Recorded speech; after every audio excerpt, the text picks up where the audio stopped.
goody. We're back. And last night I was streaming for a good long while, like 4 hours or more. And we watched basically the first 50 or so minutes of Ethan Klein's content nuke, Hassan Piker. And as we quickly discovered, the whole thing is fucking dog shit. I'm not a huge fan of Hassan Piker. I'm not a fan at all of Ethan Klein. My politics are a lot closer to Hassan than to Ethan. That's where my bias is. A lot of this video has been really strange, like basically anti-communist kind of slop, pro-America slop, but delivered in a really like not in earnest. Like he's being his goofy, dumb, seemingly sarcastic self, but he's trying to lay out a sincere argument that Hassan, being a communist, is really evil and really bad, and he's like, he loves terrorism and violence and death. And that's connected to the communism. And that Ethan is just pro-America. And he thinks that we should stand up for all of her values. The whole world should stand for all of her values. So he's coming from a really, really naive, out-of-date, old-fashioned kind of like... It's like the... You know, it's the way little babies were taught to think about America when we were children, how we were sort of told in schools, like, oh, this is the greatest country in the world, and we have great values, and okay, sure, there was a few bad things that happened, but hey, who fixed the bad things? We did, America. So America's just the best. And you know, when America gets involved in these little things overseas where they're funding one side of an army and dethroning people, inserting their own puppets into their government, you know, that's because we're just the good guys, you know? And it's maybe not always great. And like lots of people die and stuff and get displaced, but America's great, right? Ethan thinks if we were to say, well, actually, I think those people fighting against the U.S. imperialists have a point. I mean, they're just trying to fight for themselves, fight for their land. They're trying to oppose these destructive imperialist powers who just again and again and again have just been ravishing different countries around the world. Ethan thinks if you show any humanity to those people whatsoever, that's like being pro-terrorist. That means you're pro-terrorist. And that if you're pro-terrorist, that means you're a really bad guy, and you're probably lying all the time, and you're trying to trick people. Another one of Ethan's claims is that throughout their friendship, Hassan was basically like in disguise as a Democrat, and he was like trying to like hide his true political beliefs in order to like reel Ethan in a little bit. I mean, that's obviously fucking absurd. He's not like a secret guy who like never... How could you... Everybody watches Hassan and knows that he's a fucking radical leftist, right? That's always been his thing. He said America deserved 9/11, And he was like low key, probably not joking about it.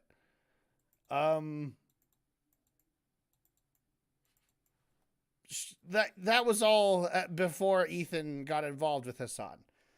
So Ethan is really stretching, really thinks his audience is dumb if he's really trying to pull that off as like one of Hassan's transgressions.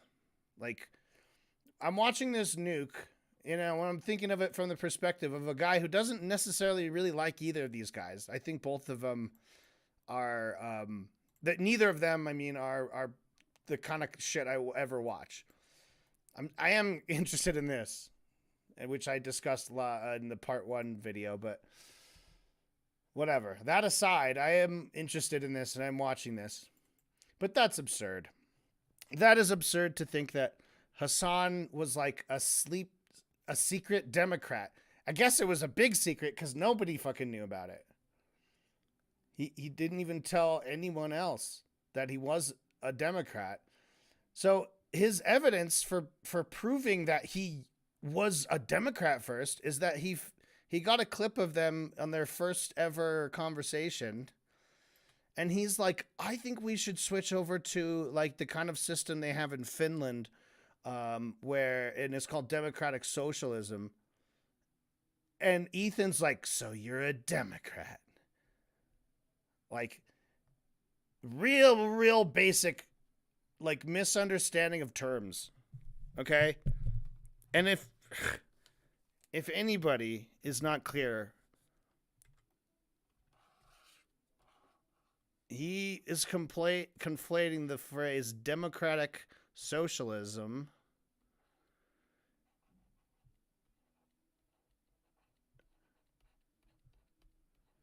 and remember, Hassan was saying, I advocate for this kind of thing.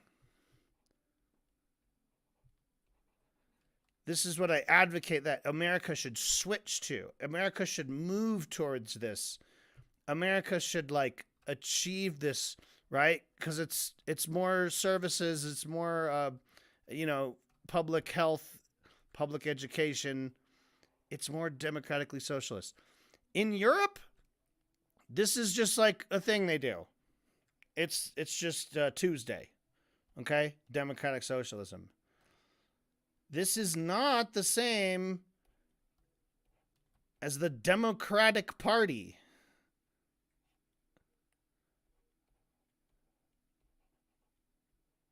Democratic, oops.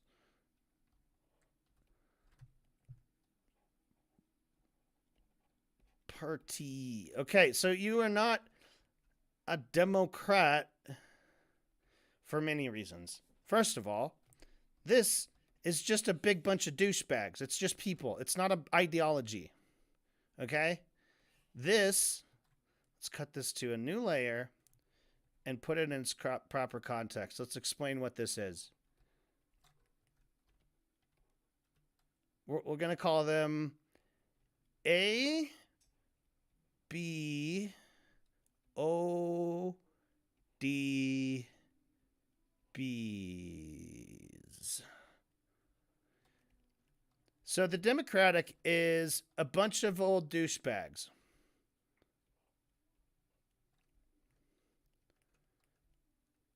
Abodbs. ABODBs.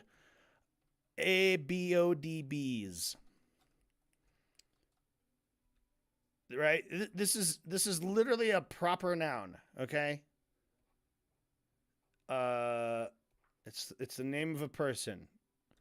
I don't need to write that it's a proper noun. This is getting silly. This is getting silly like it always gets. All right. If you wanted these guys to try to do this thing, they're not interested in that. These guys are not interested in that. We should call these a bunch of old rich douchebags. Aborbs. The aborbs want money. More money for them. Money, money, money, money, money. I want it. I want more of that money. Democratic socialism. Here's all the money. It's falling down. Oh no, money is falling down. It's going down to the poor people. Oh no. Shh, you're wasting all that money. All that money, you're letting it spill into the streets. You're just letting it go into the gutters and letting the dirty poors have it. Oh my God. Right? See the difference? I don't know if I can, maybe I can find a better way to explain it at some point. But democratic socialism, the Democratic Party. Also, advocating for major change, major reform in the U.S. system already makes you not a Democrat. You know what Democrats love? You know what the Abadobi Bilbos love? They love this whole thing. It's called status quo. That's the most important thing for them. Because they're doing fine. They're doing fine. They don't need radical change. They don't need revolution. They don't need any of that shit. They are perfectly happy having Trump as a sparring partner on the world stage. They're all making fuck tons of money. They're all doing it. All right, so cool. Let's save that. We'll get rid of it for now, but we can go back to it if we need to. So we're gonna watch the content nuke now. Where we left off. Oh yeah, Ethan was getting very furious that Hassan acknowledged or appreciated. I still don't know exactly why he was mad at Hassan's reaction to KFC in Yemen. But it sent him off, dude. He went off the chain. What Luffy would do. You should tell him that. You guys all remember the Houthis? Yes. Seen Yemen, dog. His reaction to One Piece was way more like, "Oh my God, that's awesome, dude," and that didn't really touch a nerve to him like the KFC comment did.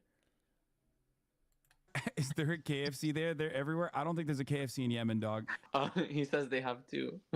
Oh, they do have KFC in Yemen? That's crazy. Okay, that's sick. Is there a KFC in Yemen? No way, dude! Holy fuck! There's a KFC in Yemen! He's just like us! This is such a disturbing bit. I can't believe he kept that in. His content nuke. In his mind, the audience was meant to watch that clip and just be horrified at Hassan's reaction. They're everywhere. I don't think there's a KFC in Yemen, dog. He says they have two. Oh, they do have KFC in Yemen? That's crazy. Okay. Oh, they do have KFC in Yemen? That's crazy, dude. That's all he did. That's all he said. Hey, that's sick. Is there a KFC? That's sick. Okay, now Ethan repeats it. Is there a KFC in Yemen? Which, by the way, you notice Hassan didn't actually ask the question to his guests, right? Because he's a douchebag. He thinks he knows everything and he just makes up bullshit. That's what Hassan does. That would be a great angle, by the way, to attack Hassan, Ethan. You could have just pointed out some real bullshit that he does. But instead, all you do is mock what he said, elevate what he said, to include the phrase, "They're just like us." Which Hassan never said that. Although, I don't think he would disagree with that. It just was never his point that he made. The point that I made is that they literally are just like us, Ethan. What the fuck are you doing freaking out like this? They're talking about the people of Yemen. I think the guy said they have 2 KFCs in the country. Like, that's just a little piece of trivia. Hey, do you know there's 2 KFCs in Yemen? Huh. Like, that's all this was. And that's what Hassan's fucking reaction was like. It was like, oh, that's sick. Fuck yeah, dude. He says that's crazy, but he says that's crazy to everything. That's like his thing. That's like his thing that he says. He says that's crazy to things that are not crazy at all. Like, I don't think it's crazy that there's a KFC in Yemen. I mean, there's KFC everywhere in the world. Why not Yemen? So Ethan's reaction is bonkers because he's like projecting a ridiculing of a subtext that only he is really perceiving there. Or I guess, I mean, he spent a little bit of time sort of trying to make the case that the kid he's talking to is a terrorist. Okay, in actuality, this is just a TikTok celebrity teenager who's from Yemen. And he posts like really, really snarky, edgy comments about Zionists. Okay? I mean, he's just on the other side of the war of ideas of like shit posting. Whatever Ethan's ever said about Hamas, and I'm sure he's, you know, I don't know any specifics, but if he's ever like glorified the killing or the resistance of Hamas soldiers, he's doing exactly the same thing that this kid's doing. He's just a teenager from Yemen, and he got on chat on stream. I think this guy's translating for him or interpreting for him. And they're mad that he's not like, fuck you for killing people. Fuck you. How dare you be a pirate and stop those boats that were carrying cargo to Israel? Like, fuck you. You suck. Like, that's what Ethan wanted to be happening. And he also expects that, like, anyone watching this who's like, Hassan Piker, huh? I don't know about this guy. What? Here he is just chatting and talking about KFC when there's a real live terrorist just right there? Why isn't he screaming and crying? He must be a really bad guy. If these 2 guys are really bad guys and he's just smiling and talking to those bad guys, then he is the really, really bad guy. Fuck this guy so much.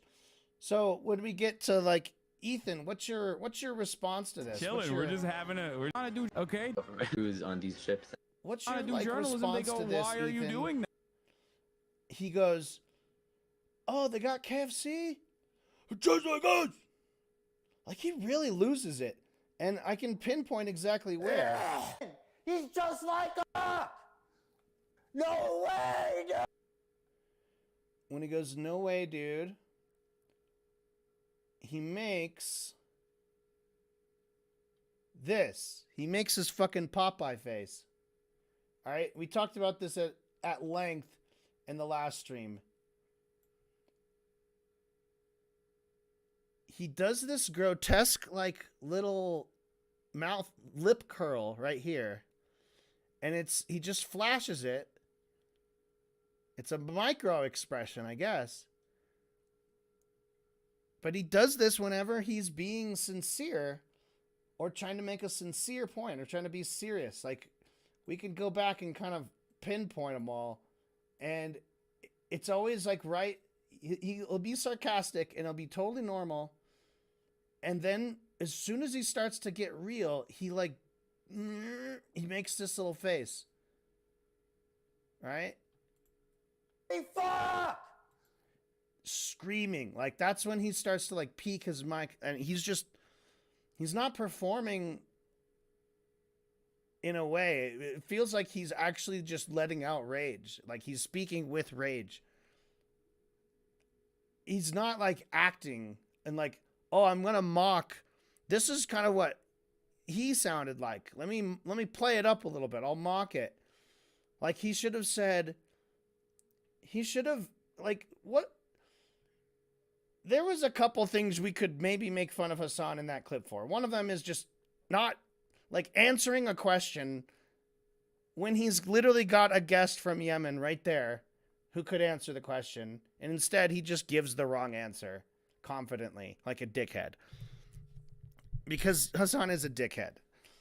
So that right there. You could also make fun of the fact that he goes, whoa, dude, that's crazy. Like to everything. Like we could be making fun of Hassan. Like do your stoner voice. Do the stoner voice, dude. What? Like there's like California. Oh God, dude. Like pull that out and be like, that's crazy, dude. The problem is that's not nuking Hassan. That's just, those are just little jib jab, little pick peck. Oh, Hassan, look at you did. You did this, you did that. So it's not good material for a nuke. And this is certainly not making the case of anything. Except that Ethan thinks it's completely ridiculous, laughable, that we would ever, at any level, humanize someone from Yemen. He's so fucking racist, dude. I mean, he is so on edge about like every Arab. Oh, part of this whole thing, he's talking about Frogan, this girl with 67,000 followers on Twitch, which I checked the rankings off stream, but she's something like ranked 10,000th biggest creator, most watched creator on Twitch, right? It's like she's in the 10,000s of the top Twitch creators. But Ethan is spinning this whole yarn where Twitch, Ethan, and Frogan are like kind of all working together to somehow make a lot of money by laundering the image of terrorism in general, about the practice of terrorizing. That's his little conspiracy theory. They're making lots of money. He also said, oh, the government of Qatar paid you $10 million for that stream where you did the Arab tier list. Like, obviously, it's a joke because, like, he didn't. That's stupid. That's absurd. So it's like, it's one of those things that's just like, oh, that's so dumb. It's clearly like he's not being serious. But what kind of joke is that? What are you saying? Like, you're just like saying a crazy thing. Like, oh yeah, I'm sure it wasn't $10 million, but I'm sure somebody bad was paying her something. That's what we're meant to be left with. We're just meant to be left with this lingering like, oh, I bet somebody paid her something. And he obviously lays out absolutely no evidence of anything like that. He doesn't even explain what happened. He just like puts her face on the video on a wall as if she's being celebrated by terrorists who like, they're like, we love you for like laundering our image by being like, I guess being cool and then also being a terrorist and not shutting up about it. I don't know. The way he defines a terrorist, I'm sorry to sound like a awful stuffed sandwich, but his wife is a terrorist. And he himself is a terrorist sympathizer. All right? Now, I wouldn't necessarily just call his wife a terrorist, but his own definition, the degree at which he's throwing this term around of what is terrorist and what's terrorism, he and his wife are absolutely terrorists. By his definition. I'm not saying he is. I wouldn't call them terrorists. I wouldn't call them terrorists. But he would if he was using sound logic, if he was being consistent. All right? So he's fucked. God damn it. There's so much to listen to, so I'm going to shut up and let's listen to it. He's been watching it since he was a kid. No way! Yeah. That's sick. Yes. Yes. That's fire. That's so fire. Oh my God. We think the Houthis, Ansar Allah, is doing what Luffy would do. You should tell him that. You guys all remember Luffy's flag, right? Now, I'm only halfway through that show, so maybe I just haven't come to it yet. But I do not remember Luffy's flag looking like this. If you're doing what someone does that mean you have to have exactly the same flag? It's not a joke.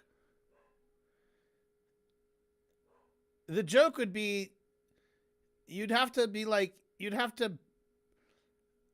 sort of make One Piece do something that only the Houthis did that never happened on One Piece. Not have exactly the same flag as them. Is that even the Houthi flag? I thought it was another one that he was showing. I don't know. I don't know about a lot of this shit. But that's a dog shit joke.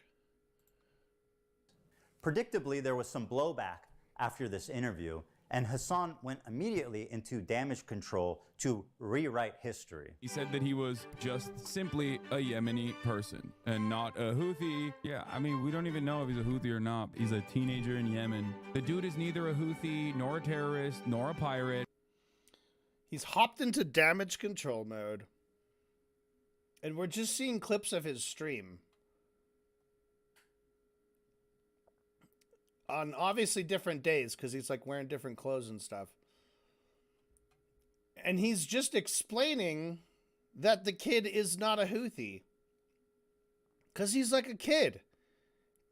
So imagine you just see some teenager who likes to cosplay like military shit. And be like, he's a Navy SEAL. Or, you know, he's a Marine. Oh, no, he's not a Marine. Yeah, he's a Marine. If you live over there and you tweet stuff like that, you're definitely a Marine. Like, there's no reason to just assume without any evidence that this kid is a member of of this paramilitary group, is enrolled in this paramilitary group. And then that's all it is. He's not backtracking or contradicting anything he said. Is not a Houthi rebel. They didn't fucking call him a Houthi either. You want to know why? Because he's not one. Yeah, okay. He's not a Houthi himself. He's not a pirate, but, you know, I don't think he's not a pirate. He has reiterated the position that he is not a Houthi. Trust me, bro, I'm not Houthi. Be for real. You sucked him off the entire stream. Not even a Houthi militant or anything like that. When I interviewed the dude who they still to this day call a Houthi terrorist, Tim Houthi's not even a fucking Houthi. I thought he wasn't a Houthi because he's not. No, he was just some fucking Yemeni TikToker. Random fucking Yemeni teenager. Didn't you brand it as him being a Houthi interview though? Bro, are we about to have a Houthi rebel on stream? Yes, brother. What do you mean? All right, let's just take Hassan's word for it. And okay, the only bit that is like the evidence that this guy was a Houthi, or that Hassan was contradicting him, was this a few days earlier. Let's listen to that again. Teenager. Didn't you brand it as him being a Houthi interview though? Bro, are we about to have a Houthi rebel on stream? Yes, brother. What do you mean? So he's reading a comment that's asking, are we about to have a Houthi rebel on stream? And he goes, yes, brother. All right, let's just... Bro, are we about to have a Houthi rebel on stream? Yes, brother. What do you mean? Yes, brother. What do you mean? That's not like evidence that the kid is a Houthi. I got a comment here, Bellwethers. He has said he is a Houthi in his Twitter? Okay. I have no idea. I don't go on Twitter.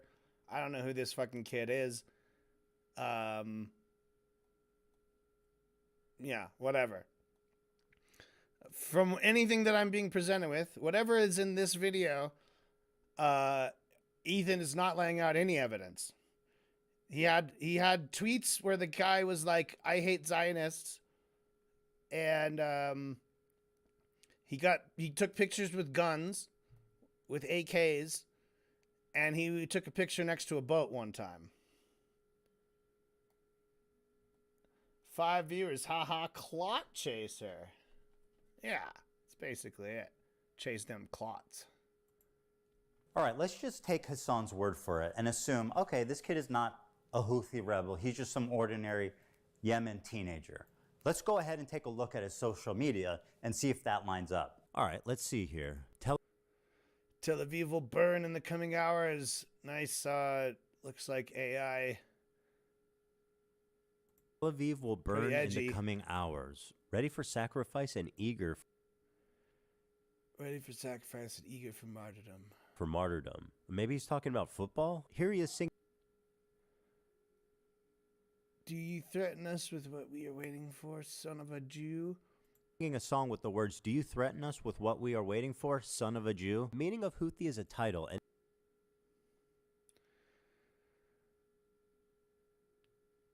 it's not something to fear, but for the Jews. They are very afraid of this title.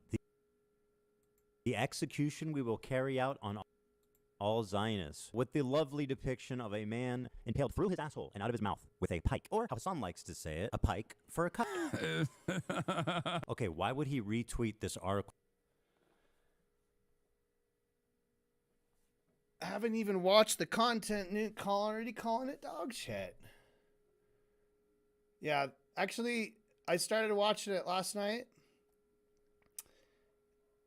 And I decided then that it was dog shit about halfway through. So this is part 2, actually, Mike. Called Houthis use social media to boost global prominence and support. Israel falls. Wait for the new operation in Tel Aviv. The Jaffa drone, which no Israeli defense can stop. The ships we bombed and sank. I know the red arrow is supposed to be a cool military Hamas thing. This is a butt plug. Just saying. To every Zionist, I will put this into your stomach. And let me state the obvious. Jew and Zionist is clearly interchangeable to this guy. Okay, but hating Jews... Wait, Jew and Zionist is clearly interchangeable to this guy. I think we've learned that Hassan or Ethan also thinks that they're interchangeable. He says Zionist and Jew are all the same thing. So, Okay, but seems pretty definitive. You know what makes you a Houthi? Being a Houthi. At least one of the two of them is being honest about it. No way! Yeah. That's sick. Yes, that's fire. And that's so fire. Oh my God. We think the Houthis is doing what Luffy would do. They're tweeting an image of a Jewish person on a pike. I don't understand why this problem can't be approached with nuance, because he is a teenager in Yemen, dude. Talk about the bigotry of low expectations. He's a kid in Yemen, dude. What do you expect? Of course he's going to want to put a pike through a Jew's asshole and through his mouth. That's just what kids in Yemen are like, man. And also, what do you mean? It's just a person on a pike. There's no Jewish person on a pike on that photo, unless I saw something different. Hassan claims this isn't even a Jewish person. right. So Ethan is now saying it does say Jew because it says Zionist. Right? So Ethan is saying that Zionist and Jew are equivalent because he's trying to prove that Hassan isn't. Mean it's just a person on a pike. There's no Jewish person on a pike on that. Yeah, also the picture So, and what do you mean? the caption are two different things. We don't know if originally, I mean, he's writing his caption. He wrote Zionist. It's just a person on a pike. There's no Jewish person on a pike on that photo, unless I saw something different. Hassan claims this isn't even a Jewish person on the pike. How exactly is a naked, piked person supposed to look like a Jew for you, Hassan? You know what? You're right. Let me make it a little clearer for you. First, he needs a bigger nose, right, Hassan? Of course, he needs a yarmulke, the curly things. Oh, look, Hassan. He dropped his dreidel. He must be Jewish for sure. What in the fuck is going on? Ethan is just like, what the fuck is the point is he making? Things. Oh, first he needs a bigger nose, right, Hassan? Of course he needs a yarmulke, the curly things. Oh, look, Hassan. The curly things. Do you even know what that shit's called? Like, what are you doing, Ethan? Read what he wrote, you dumbass liar, terrorist love. Yeah, read what he wrote. Are those the same things, Ethan? Because you were like, Zionist and Jew are interchangeable according to this guy. That's what you were just that's what you just said. And now you're like, they're equivalent, you idiot. Maybe I should draw some like shit all over the top of this. Why? Loving propaganda. What the fuck is the point? This is why this entire conversation is fucking idiotic. It's not a Jewish person. He said, this is, I think if we're, why am I held accountable for some random fucking 19-year-old in Yemen's tweets? What is happening? How many steps removed are we from this situation? Agreed. It's like this kid was on his stream one time. Doesn't mean that he has to vouch for every single tweet that kid ever did. Zero? I mean, you platformed him. Do you not remember? Did the check not clear or something? When faced with fair criticism for his coverage of the Houthi Luffy, he has a total meltdown. I fucking despise all of you, dude. I do. I really do. I hate all of you. You successfully got me to talk about this, and my patience is running thin on this matter.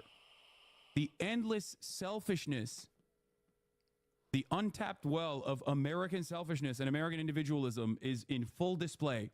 How is this the conversation that you want to have right now? One of the most cynical methods Hassan deploys to sidestep any criticism is to deflect to the ongoing genocide in Gaza. I've seen him do this so many times. He frames it like you are selfish for trying to criticize him, no matter what the reason is, because there's a genocide happening, man. How can That's fucking rich, man. Let's go back to the point in the video where Ethan talked about how October 7th happened and then spent the rest of the time bitching about how it made him feel bad that other people thought he was being racist. All right? Some of you commenters are wondering why I thought this was already dog shit, even though I've only seen half of it. It's because the first half is fucking dog shit. Like, he's just doing bullshit. He's not making a case. He's being fucking cringe. He's being really weird. He's stepping all over his own jokes by not making the right point. He's fucked. And now he's like, sometimes he just wants to deflect and talk about the genocide in Gaza. Bitch. Oh my God. you He's the criticize me at a time like this? Claiming that I am, too pro-Houthi. When someone is like focusing on that while there's an active fucking ethnic cleansing campaign happening. He also apparently thinks Twitch is liable for me interviewing a Yemeni teenager who's only known genocide his entire life. In the middle of fucking talking about fucking How is that deflecting to Gaza? He was talking about the Yemenis,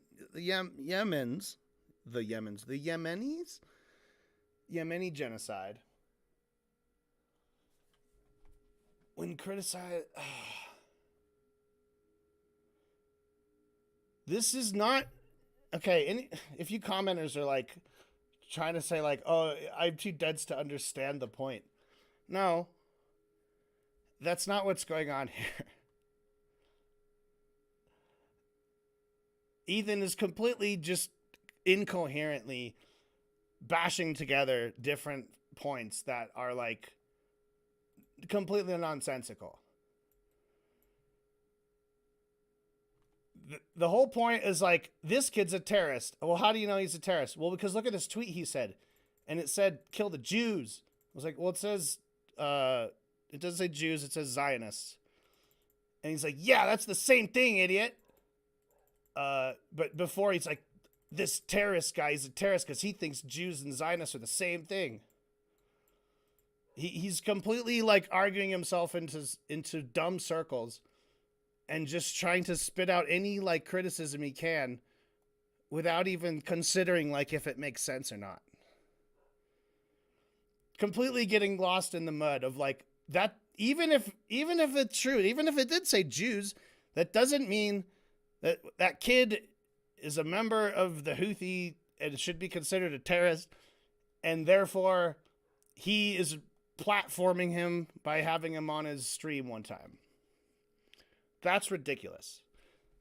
I'm not too dense to understand the point. If you can't make the point to prove that Hassan is this like bad terrorist guy without resorting to these like endless swirly nonsensical bullshits of like, well, look what he did and that's tied to this thing that this guy did and that guy did that thing.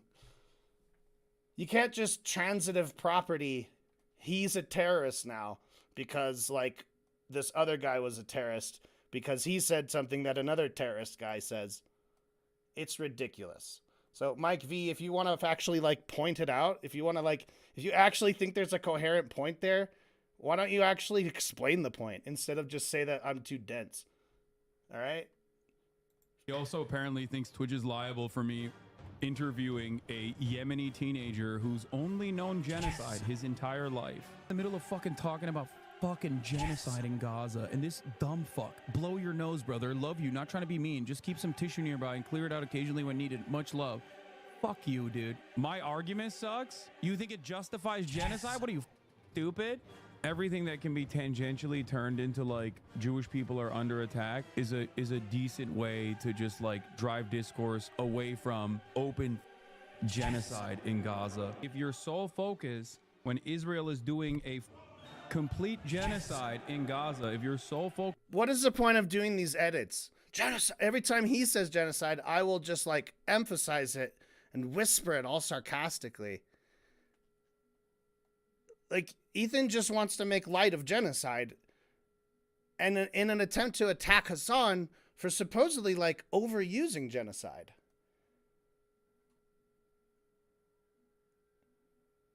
Like, that's this is the point he's trying to make. He's saying Ethan is making the point that Hassan just deflects to genocide anytime he's being criticized. Right? That's the claim. Whenever he criticizes about anything, he'll just deflect to talking about genocide, to try to like pull on the heartstrings, right? That's the point. Mike V, bad faith viewing of this video. Fuck you. What am I bad faithing, dude? I'm like literally watching this like so carefully. I've been rewinding everything. I've listened to every word. Get fucked. You're an idiot. Are you just here to like stand for Ethan? Mike V? Are you just like standing for like your favorite little YouTuber?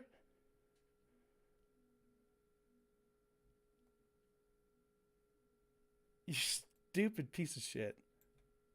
Jewish people are under attack is a decent way to just like drive discourse away from open genocide in Gaza. If your sole creamer or on the propagandist that people are saying you're a Zionist, yeah, go fucking yell at streamers for not covering sufficiently the ongoing active genocide in Gaza instead of coming in here and fucking chirping at me. It's quite a charge to just say I'm a stenographer of the Israeli government or I'm a propagandist.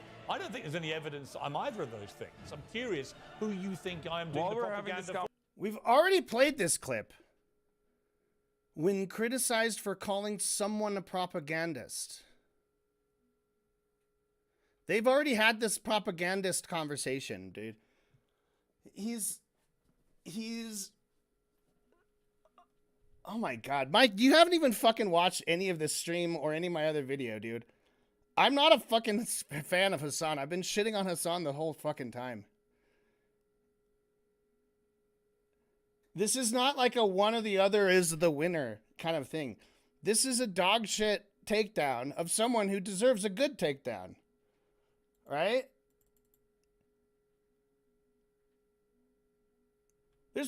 There's so much shit we could criticize about this guy. This is the work of a manic fucking moron who is having mental problems.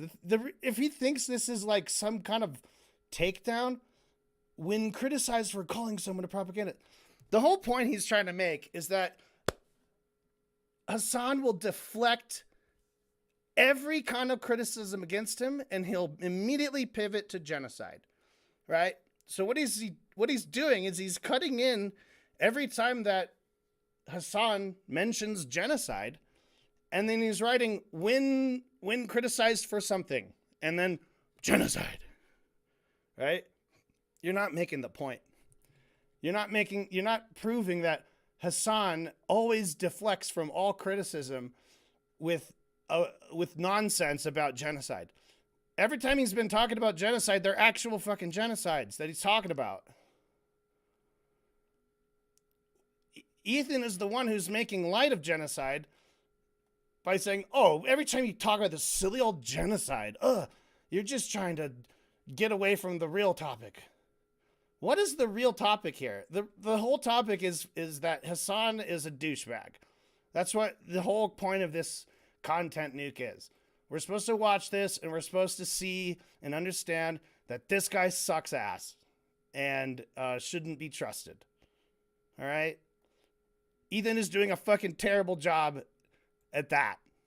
All right? I don't give a fuck about what Hassan thinks about me. I'm not defending Hassan. I've been criticizing Hassan up and down. Mike V, fuck off, man. You're so stupid. You're just coming in here to stand for Ethan, and it's fucking embarrassing. Conversation, 3,000 Piers, while we're having this back and forth, 3,840 Palestinians have been ruthlessly slaughtered in the last incursion into Gaza. Oh my God, how could he go on Piers Morgan and say the number of people that are being slaughtered? Dude, that's what he's doing. This is not an attack against Hassan. He's going to get on the news. He's going to say his talking points. I feel like this is an incredibly selfish, self-centered conversation to have. All the clips you're watching are of him deflecting something else by bringing up the genocide. Do you understand what you're watching?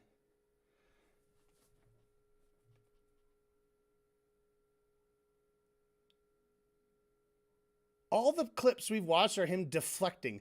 This one isn't. He's on television. He's on Piers Morgan. They give you like 30 seconds to say all your talking points. When you get on here and someone says some bullshit, you're supposed to just say some bullshit and then pivot to your talking points. This is not evidence of Hassan being some oh, he's so bad. He always does this. He always deflects. We're not watching him deflect anything, Brandon. We're not hearing anything cut into context. If your soul discourse into Jewish genocide needed much love, fuck you, dude. My argument. He said fuck you to that guy. What is he deflecting? When criticized for being Intentionally turned into Jewish people are under attack is a decent way to just drive discourse away from open genocide in Gaza. Deflecting something else. If you want to tell me that he's deflecting something, what is he deflecting? We have to hear the context of who said something to him. What were they talking about? And then let's see him pivot to genocide, having been unrelated. That's the whole thing, right? He just pivots. He deflects. So if you want to prove that to me, you have to show me a conversation happening. You have to at least show me someone asking him a question and then him being like, oh, well, but actually genocide. That's what I'm meant to be seeing right now. I'm not seeing any of that. Brandon, what are you talking about? I'm seeing clips of him saying and talking about genocide with Ethan writing over the top that he has recently been criticized for something. You can be criticized for something and then talk. Maybe he was talking about genocide as the main topic. You ever think of that? And someone was deflecting to a different topic, and he's just getting back onto the original topic of genocide. We don't fucking know because there's no fucking context. You're just standing for Hassan while saying that you aren't. What the fuck is going on here? How okay, explain, Demon Cake. Tell me how I stand Hassan. Piers Morgan is not on television, Lamau. It's a YouTube show. Okay, fuck off.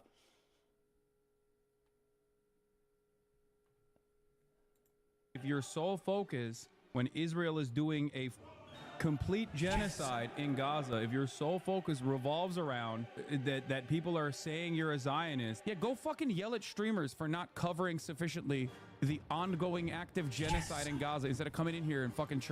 Okay, let's take this as an example. Is he deflecting something to then talk about genocide?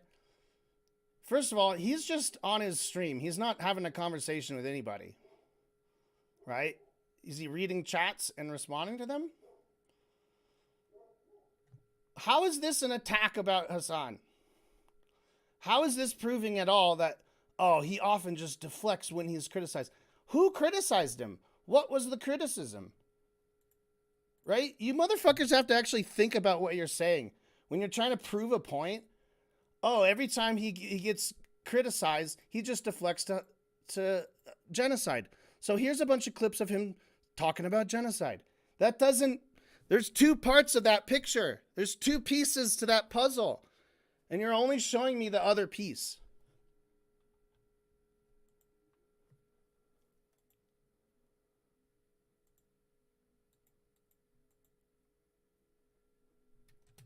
That's why this is dog shit. Around that people are saying you're a Zionist, yeah, go fucking yell at streamers for not covering sufficiently the ongoing active genocide in Gaza instead of coming in here and fucking chirping at me. It's quite a charge to just say, I'm a stenographer of the Israeli government or I'm a propagandist. I don't think there's any evidence I'm either of those things. I'm curious who you think I am doing the propaganda for. While we're having this conversation, 3,000... Piers, while we're having this back and forth, 3,840 Palestinians have been ruthlessly slaughtered in the last incursion into Gaza. I feel like this is an incredibly selfish, self-centered conversation to have. This technique is so powerful because everyone is afraid of being labeled as a genocide denier. Ooh, are they? I don't think they really are that afraid of being called that because they're all denying genocide all the time and they're being told that and it's still fucking going on. So that's fucking stupid. Your opponent can't cast spells this turn. Spells cast before this resolves are unaffected. Take a quiet moment to reflect on your sins. Clove. I don't understand what any of this means.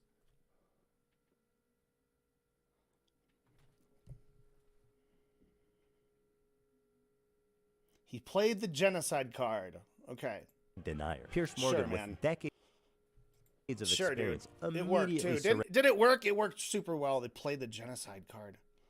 It's like nobody. It's like they're just like there's genocide happening. It's like, oh, you dickhead, you like talk about it and shit. Oh my god, how cringe! You like say the numbers of the people who are getting genocided today, who got genocided in the amount of time that we've been talking, and how it's like the same number of people that died in 9/11. Why you gotta talk about that, you fucking dickhead? You're so cringe. Like, Jesus Christ, how fucking heartless. How absolutely fucking heartless to be like, fuck this dude for bothering to even talk about. Just bring it up. Don't bring up that genocide, dude. Don't worry. They're just killing them by the thousands, man. Shut the fuck up. Don't talk about it. Dude, we're just killing them and killing them and killing them. Blowing up their shit. Shut the fuck up. Don't talk about it.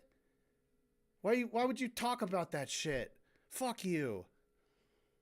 You love the terrorists. This is fucking bullshit, man. Played the genocide card. I can't believe he played the genocide card. Renders when the genocide card is pulled. When you're just a fucking stenographer, you're not a truth teller. He has every right to defend himself. And grow a pair, Pierce. Stand up for yourself, man. It's time to stop being intimidated by these online overnight acts activists who couldn't even point to Gaza on a map before October 7th.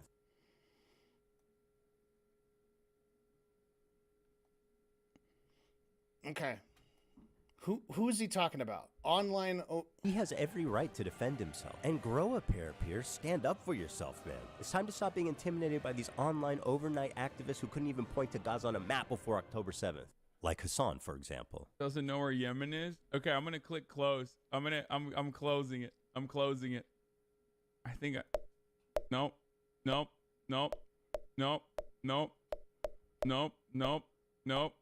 Got it. How can you claim to actually... Yeah, some people can't find shit on maps, man. I wonder, is Ethan like super good at geography? So we did this last stream. I turned off all the labels on Google Earth and I tried to find Yemen on the map and I couldn't do it. I clicked on Iraq. So I'm an idiot too. Actually care about this genocide when you're willing to so cynically exploit it to sidestep any criticism? What? How's he exploiting it, man? So cynically. Ethan is denying it. Piece of shit. I mean, the whole section about October 7th, it's all about him. It's all about me. Oh my God. They were so insensitive about my feelings after October 7th. Fuck you, man. Talk about turning a tragedy into his own, trying to capitalize on it. What a bigot. Before we move on, Hassan has one final taste of idiocy for us all to enjoy. Yeah. Now this kid is like, I think he was like 19 at the time when I talked to him. Which means that for most of his life, he has withstood genocide. Right? Like he is a person whose only experience is like, it's literally like talking to fucking Anne Frank, basically. Okay. Being able to talk to Anne Frank in real time. To quote Anne Frank, I keep my ideals because in spite of everything, I still believe that people are really good at heart. Anne Frank continues to inspire generations of people because in the face of a genocide that eventually took her and her entire family's life, except for her dad, she refused to give in to hate, malice, and violence. And then there's this guy, who would have killed Anne Frank if he ever met her. What the fuck? Would have killed Anne Frank? No, he is in the same position as her, man. They're on the receiving end of a genocide. That's the fucking point that you won't see, Ethan. And why are you making this stupid fucking face again? Look at that mug.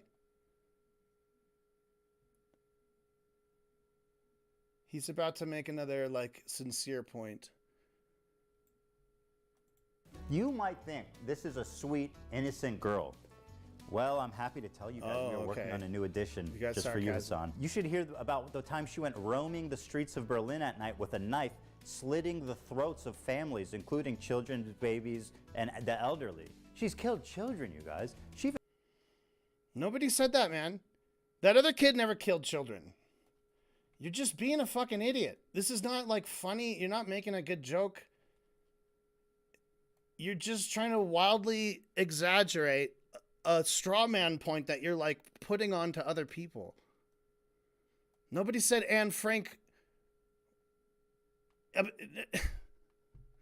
The parallel to Anne Frank is like talking to a kid who's living through a genocide where his people are being killed on a widespread level and he's living through it. Same way Anne Frank did. There's some real parallels there if you actually wanted to be thoughtful and consider any of them. No, let's just like think of the worst possible interpretation I have of the Yemen boy, and then we'll just sort of like slap that around and try to ridicule that point and say, yeah, all right, like Anne Frank had an AK-47. That's not the point, Ethan. There's a real point there to be made if you had the fucking sense to calm the fuck down and listen to it. He's just manic. He's going crazy. Even rapes people. She's just like Luffy. There is no other way to describe this than terrorist propaganda. Not only is he platforming terrorist propaganda, right, uncritical, There's no way to describe this but terrorist propaganda. Okay. Terrorist propaganda. Not only is he platforming terrorist propaganda, right, uncritically, he's participating in it. He's enhancing it. He is not just a conduit. He is an active participant who's disseminating it to more and more people in a way more consumable form. This is extremely fucked up. But why should he care? Their flag doesn't say death to fucking Turks. It says curse upon the Jews. Hassan likes to obfuscate on this and says, nobody cares when Sean Penn interviewed El Chapo. Sean Penn literally interviewed El Chapo. Exactly, dude. Nobody is saying you can't have difficult conversations with controversial people. You just have to ask them hard questions, guys. We know this. Now let's move on to everybody's favorite terrorist organization, our friends in the north. It's Hezbollah. Where do I even begin? Thousands of civilians have been killed globally from their terrorist acts, car bombs, and suicide attacks. They even assassinated the Lebanese prime minister. They've hijacked civilian airplanes. They've shot 15,000 rockets into civilian centers. And if you can imagine, that's not even the worst things they've done. They participated in the slaughter of over 500,000 Syrian civilians to help a dictator, Bashar Assad, stay in power. They indiscriminately bombed over civilian centers, and they killed hundreds of thousands of civilians in what can only be described as a genocide. They are a designated terrorist group by the US, by the EU, and, oh yeah, the entire Arab League, which gave them that status after their participation in the Syrian genocide. In short, nobody likes them. Well, there is one person. Hezbollah is a paramilitary organization. Do we like them or no? They are a terrorist organization. Like they're designated. They are designated by the American state as a terrorist organization. I do not like them then. Well, like I like what you like. I don't have an issue with them. Let's just say. I like what you like. I don't like them.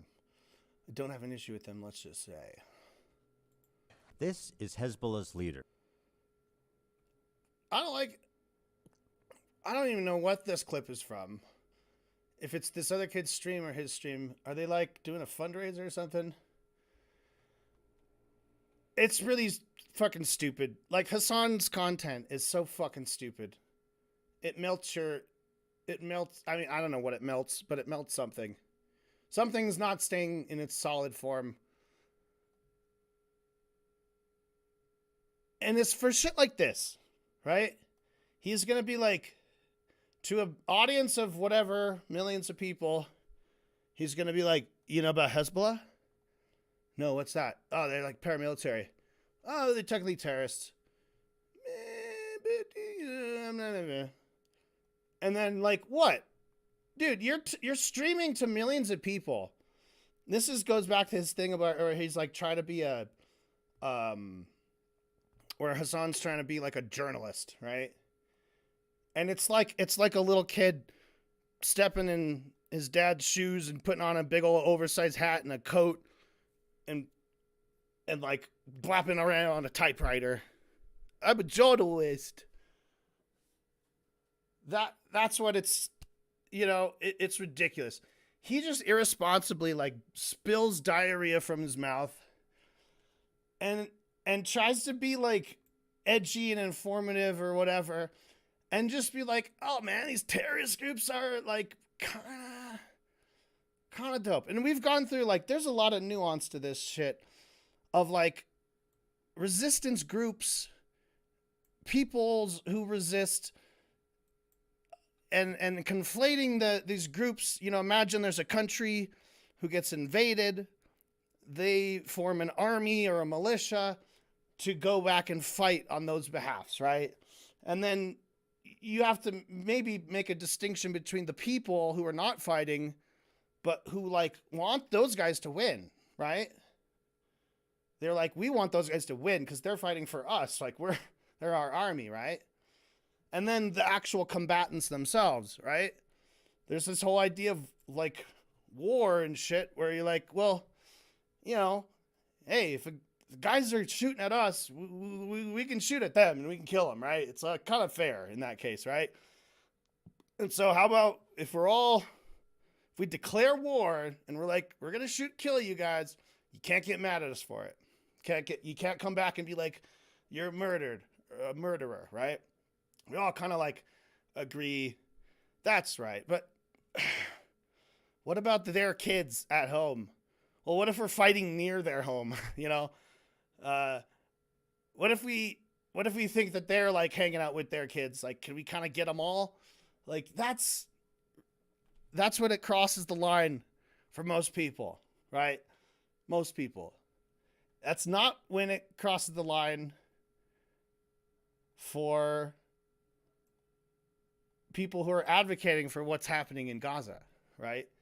They have a different mindset. They see all the people of the country as they must be part of that resistance group, whether in fact or in spirit or in the future they might be, right? They just want to clear them all, and they don't give a fuck.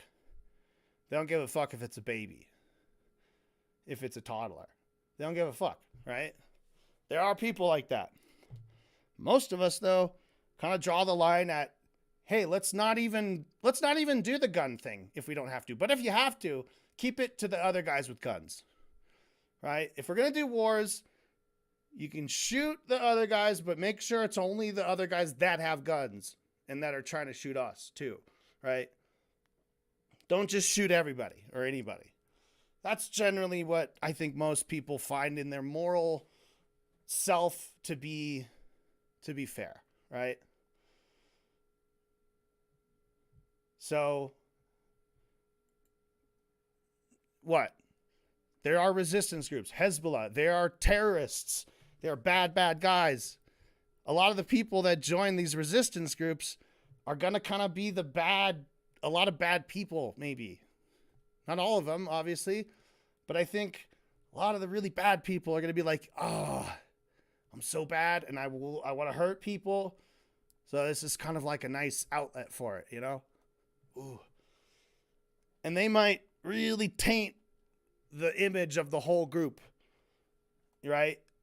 It might go even further where the very top is these really, really bad people, and they make sure that it's throughout the ranks and the whole fighting squad is bad. And even maybe some of that, like those bad ideas even get into the people too. And they're just bad through and through. I don't know, man. That's a really fucking, it's a shallow way of thinking, and also trying to get in the heads of 1 million people from a different country that you've never been to. Try to get in their heads and like try to understand, and then declare, I don't think they deserve it. I don't think they feel love as hard as I do. I don't think they feel fear as scared. I don't think they get as scared as I get. I don't think they get as angry as I get. I don't think they love their kids like I love my kids, right? They must be less than. I don't think they can bleed quite like I do. I bleed, you know? They don't love what they got like I love what I got. They shouldn't have it, right? You just look at other people and you just make these fucked up things that you start thinking about them. Before you know it, you're dehumanizing people.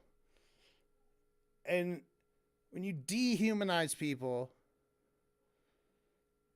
you know, then it's so much easier to just either act in a bad way to them, or to neglect them, or to forget about them, or to go after them because you see them as less than, right? And it's a prevailing, ugly, shitty mindset that you shouldn't do it. We shouldn't dehumanize people. We should look at crime and criminals in the sense we should, in addition to stopping the individuals, dealing with the individuals, separating those from the public, perhaps even punishing them if you see, that's arguable, but whatever. In addition to that, hold on. I don't want to...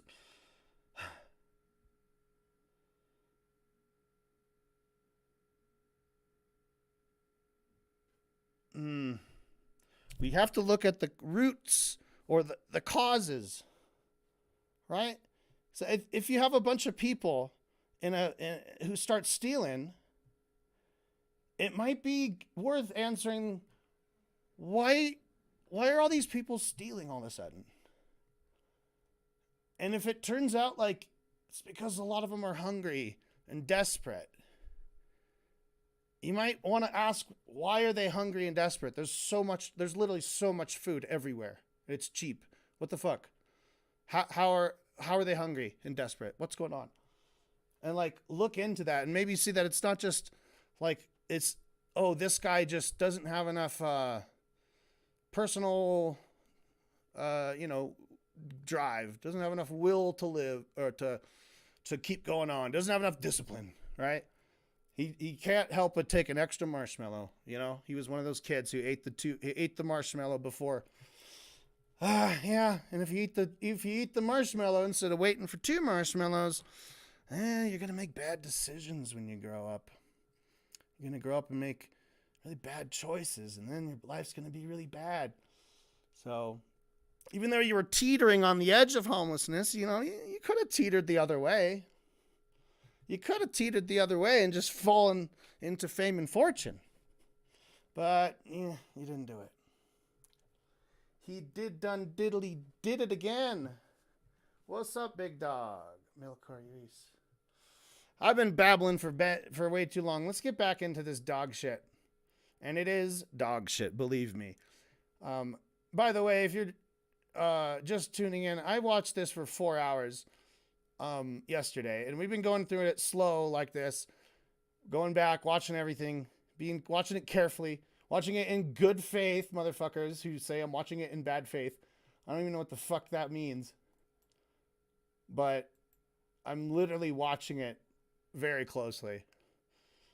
And I've got bad things to say about Hassan and Ethan, all right? I am not favoring one side or the other. Well, actually, I'm definitely favoring Hassan, but I don't really like him that much.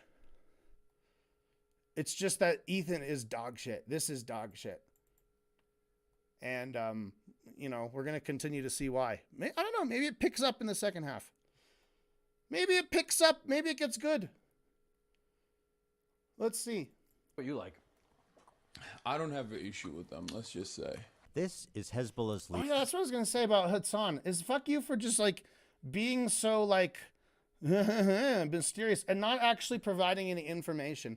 Not giving out a proper context. Not addressing, the real concerns people have. That, is this a dangerous organization of bad people who are killers? That, he has to know that at least some people believe that is in fact the case. And perhaps Hassan Piker doesn't see it that way. What would be nice is to actually sit down and really hear a complete sentence out of Hassan Piker or two of him kind of unpacking what he means by some of this shit. What do you mean by you're kind of okay with them? What are the things about them that you are okay with? What are the things about you that are not okay? Let's specifically name them out, because that kind of I think that's kind of relevant. Don't you, Ethan? Ethan, when Hassan says, well, I like some things about him, but I don't like others. Are you curious at all what any of those things are and the things and the other things? Bad Faith is saying the whole thing is dog shit purely because you don't like Ethan without critically thinking about the points he's making. Yeah, Snacks. Yeah, that's good. That's not what I'm doing. Snacks, did you watch part 1? I mean, it's 4 hours long and it's boring as fuck, so I don't blame you if you didn't. But did you, Snacks? Did you watch part 1? And then, if no, I invite you to just watch it and go see if you think that I judge this as being dog shit, quote, purely because I don't like Ethan without critically thinking about the points he's making. Snacks, did you fucking watch part 1? No, you didn't. Because I've only been streaming for a couple hours, and you've never heard of me until just now. So part one done happened. And if, dude, we could do the, you know what we could do? Bum bum bum ba ba ba bum ba ba ba ba bum ba bum ba bum ba bum ba ba ba ba bum ba ba ba ba bum ba bum boom snacks. We got snacks just like, hey, you didn't fucking critically think about any of the points he was making. Bum bum bum ba ba ba ba ba ba ba ba ba. Uh-oh, snacks. You got fucking roasted. Go watch part one and then come back and watch part two. All right? The fuck out of here.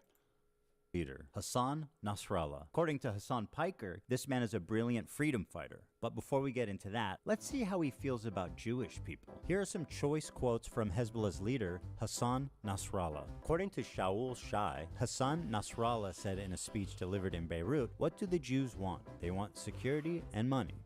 Throughout history, the Jews have been Allah's most cowardly and avaricious creatures.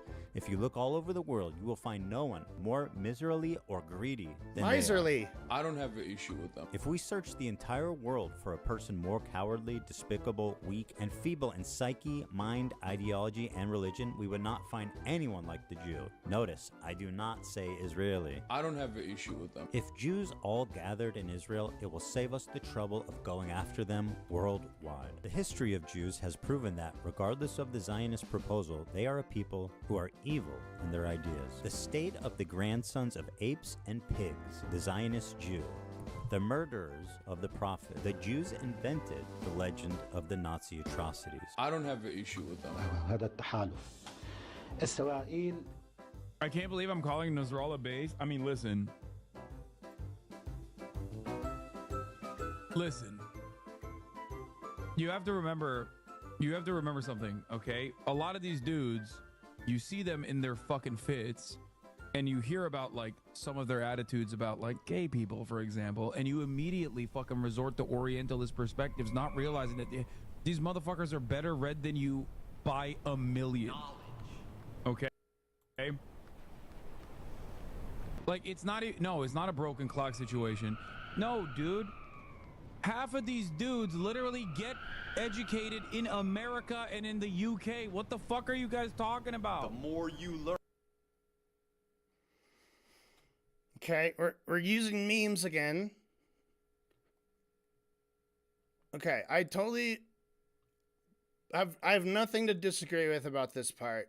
I'm sure that the leader of Hezbollah hates Jews. I'll grant that. I don't have an issue with them. If we search and he says, I don't have an issue with them. And he's talking about Hezbollah. Right. So, boo, boo, boo, boo, got his ass. Yeah, I don't know. I think it's like than they are. I'd say he landed a jab in this case. Because Hassan is, unless it's been deceptively edited, which I don't know. If Hassan didn't have anything else to say about when he said, I have no issue with them, like if that was literally the end of his sentence, and he didn't go on to say, I don't have an issue with them talking about how they want to save their homeland, but I do have a big issue with the violence. Or, you know, if that's like in the original clip, that might change. But I do think Hassan's a douchebag for just talking this shit without giving it its proper context and not explaining anything to anybody. While knowing full well he's streaming to a bunch of young people who also don't know what the fuck that is. And they're also simple-minded, like a lot of the chatters that you see here today, that they're just like, this guy good, this guy bad, and they just go with it. So yeah, there's probably a lot of dumbasses who watch Hassan Piker who are like, I love everything that this guy does and stands for. Because Hassan said he has no issue with them. That's probably true. There are probably fucking Hassan stans who are like, dude, this is actually based in, I don't know. Maybe the dude's not based. He doesn't seem very based to me. He seems like a dickhead.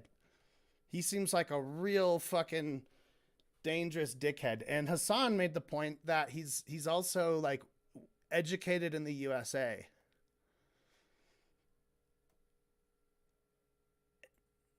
Is that not a fact? Atrocity. Because then we're gonna cut into memes, knowledge, Lamborghini. I don't have an issue with them.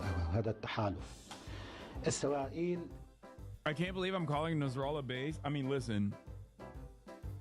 So he's reading a chat, and it said, "I can't believe I'm calling Nasrallah based."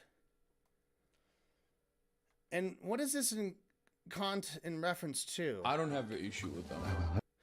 The decision making is in the hands of this alliance. هذا التحالف إسرائيل.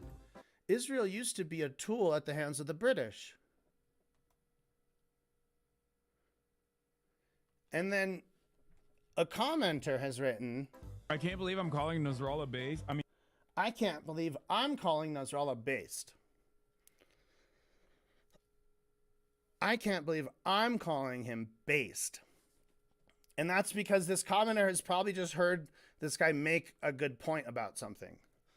Or to say something that these little like leftist teenagers also like say, and they're like, hee, we're so based.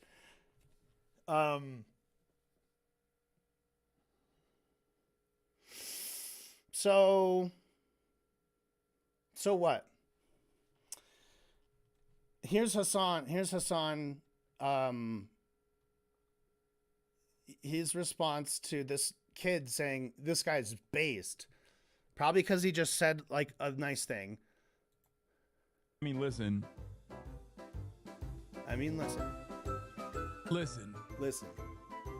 You have to remember something, okay? A lot of these dudes, you see them in their fucking fits, and you hear about like some of their attitudes about like gay people, for example, and you immediately fucking resort to Orientalist perspectives, not realizing that these motherfuckers are better read than you by a million.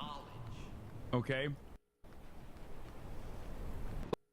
Okay, let's unpack that. He said, these motherfuckers, I don't know who, is he just talking about people in this group in Hezbollah? For all the base, I mean, listen. You have to read them in their fucking fits. You see them in their fucking fits. So he's talking about his clothes. His turban, whatever they call this suit. And you hear about like some of their opinions about gay people. Yeah, they're super attitudes homophobic. about like gay people. Lebanon's Hezbollah says in latest LGBTQ pack. Yeah. So Lebanon's Hezbollah, fucking real dickheads, real fucked up killer people, right? Sounds like they're lynching people. For example, and you immediately fucking resort to Orientalist Can we see this whole headline? perspectives, not realizing that Same-sex people must be killed. Lebanon's Hezbollah chief says in latest motherfuckers are better read attack. All right. We don't have a source on this, whatever it is. Middle East. So, it'd be nice to, if this is even at all relevant, we know that these guys are assholes. These guys are motherfuckers. Then you buy a million. But they're actually picking this shit up from the USA. I think that's what he's saying. Or he's like, they're better read than you. A million. They're incredibly like academic. These motherfuckers are better read than you by a million. They're better read than you by a million. Yeah, probably that kid who's like, I can't believe he's based. He's like, yeah, this guy has read a million more books than you have ever read. Right? He's saying that to his commenter. Okay. Like, it's not a broken clock situation. It's not a broken clock situation. The broken clock situation is that if you have a clock which doesn't move at all, it's broken. But it's stuck at 4 o'clock. then every day at 4 o'clock, your clock will be right. Right? So this clock will be correct 2 times a day. Is that what's happening here? No, says Hassan. It's not a broken clock situation. No, dude.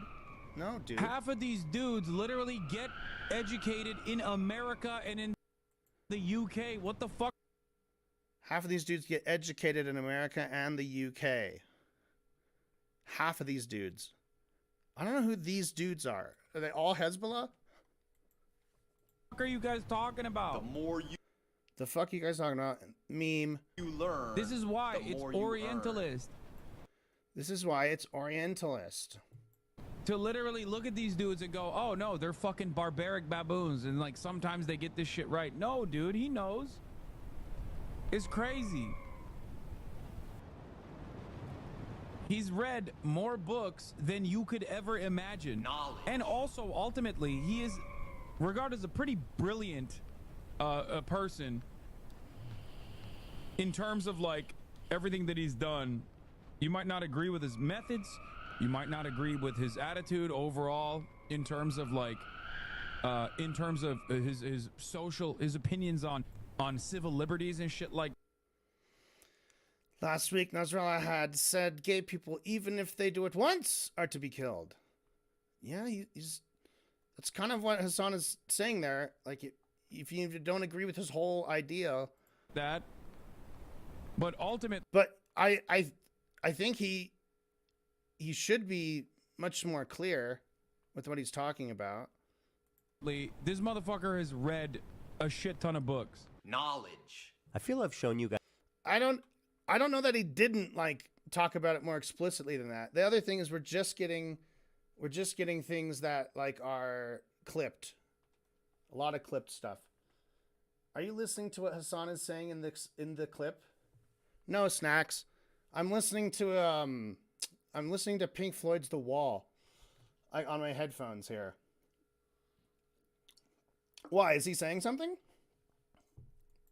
Guys, enough evidence that Hezbollah is an evil terrorist organization, but have you considered this? What you meant to say is Hezbollah is Muslim. Okay? That's what you meant to say. What you meant to say is they're Muslim. Knowledge. But have you considered this? What you meant to say is What? Who meant to say?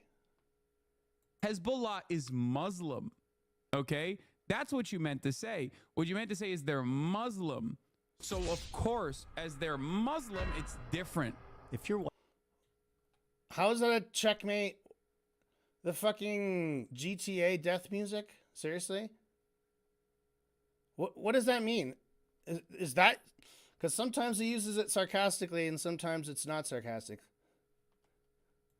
Organization, but have you considered this? What you meant to say is Hezbollah is Muslim. Okay? What? Who meant? There's no context here. It's just an out of context thing. This guy again. It's because of stuff like this. Israel, America's greatest ally, the most important country in the world, the most moral nation, the most moral democracy on the planet, is ruthlessly and mercilessly bombing southern Lebanon, including southern Beirut. What did Lebanon do? They just kind of were there. They happen to be Israel's neighbor. You're kidding. Yeah. Even as someone who's critical of Israel, this retelling is fucking insane. They just kind of were there. Hezbollah started launching rockets into Israel hours after the October 7th raid began. They launched 12,000 rockets, killed nearly 100 people, including 12 children, and displaced 250,000 Israelis from northern Israel. That's what caused them to respond. What did Lebanon do? Shit. Why did he ask that? What do I say? Do I tell him the real reason? No, my audience will kill me for being a Zionist. Okay, let's try this. They just kind of were there. Hell yeah, another slick political saved by boots on the ground, Hassan Piker. Damn, I'm good. Even as All right, I'm not versed enough on any of this to comment anyway. on this. I don't know. A pro-Palestine activist, how does lying about this serve your agenda? All it does is further radicalize people. It removes any nuance, and it avoids any criticism for his team. And this is what continues to drive this conflict on forever. Hassan is dedicated to pleasing his radical audience, even at the price of knowingly lying to them for TikTok and Twitter likes. I'm a propagandist. Or he's being paid, which, you know, we can't rule out. What a pathetic propagandist piece of shit liar he is. All right. Hassan is dedicated to pleasing his radical audience, even at the price of knowingly lying to them. He's dedicated to pleasing his radical audience, even at the expense of knowingly lying to them. This doesn't rise to the level of a lie. Like, I'll grant you that everything Ethan said about the history and the historical facts, if I'll just grant that to him for the sake of this argument. Hassan, when asked what did Lebanon do, he went, nothing. They were just there. Do I know that he's lying? No. He could be lying. Maybe more likely that he is lying or like withholding something. So we might count that as a lie. That is if everything is as Ethan framed it. I don't actually know what, you know, dates and times and whatever they're talking about of this. I don't have the expertise to even comment on it. I guess I would give that like a tentative point to Ethan for that. Like, you got his ass, I think. You might have gotten his ass. We'll see. If I watch, I will probably watch someone else break this down and they can point me out where to look into this stuff, what the claims were. I'm just tired. I just want to get through it. So I'm not really going to bother like awarding anything to anybody really. For TikTok and Twitter likes. But we got the tentative point. You might have got his ass for lying about Lebanon's justification of being attacked by Israel, whether it was warranted or not. Maybe he lied about that. Dude is not a fan of Israel. And Ethan takes that very personally. I'm a propagandist. Or he's being paid, which... You know, we can't rule out. We can't rule out. He's being paid by who? This is that same kind of conspiracy, like breadcrumb bullshit, where you're like, they were furthering political agendas and being paid. Of course he's being paid. He's a fucking millionaire, and all he does is sit in his bedroom and talk shit. It's a little bit of a mystery to me, but it's actually paid by fucking ridiculous people who just watch this garbage and like give him money. And he's like, I have a Porsche. And they're like, oh my God, take my money, read my super chat. So, I mean, it's fucking buck wild. But I mean, Ethan is the same kind of guy. He doesn't really have any space to criticize him for that.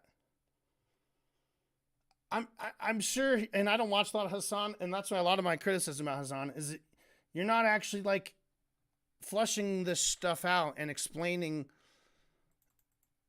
You know, if that's all he said, I would say, Hassan, you're literally just serving up these out of context drops to your haters to just really make you look like a piece of shit, because you're not actually like, we don't have any like nice counter clip, you know, that's 1 minute longer that actually like explains what's going on.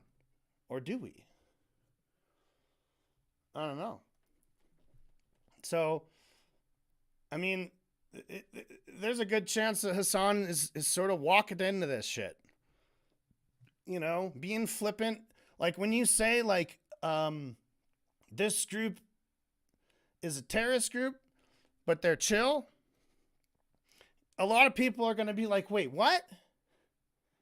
That sounds sketch as fuck, dude. You just have to like consider that when you talk about this stuff and like separate the, I don't know, the ghouls from the people. The ghouls are the super rich ones that have lots of power. They're the ones who are always on TV and shit. I mean, I would argue from my perspective, these guys are the ghouls. This motherfucker who was in here saying clout, clout, clout, clout, Mike V, he thinks I'm one of them motherfuckers, right?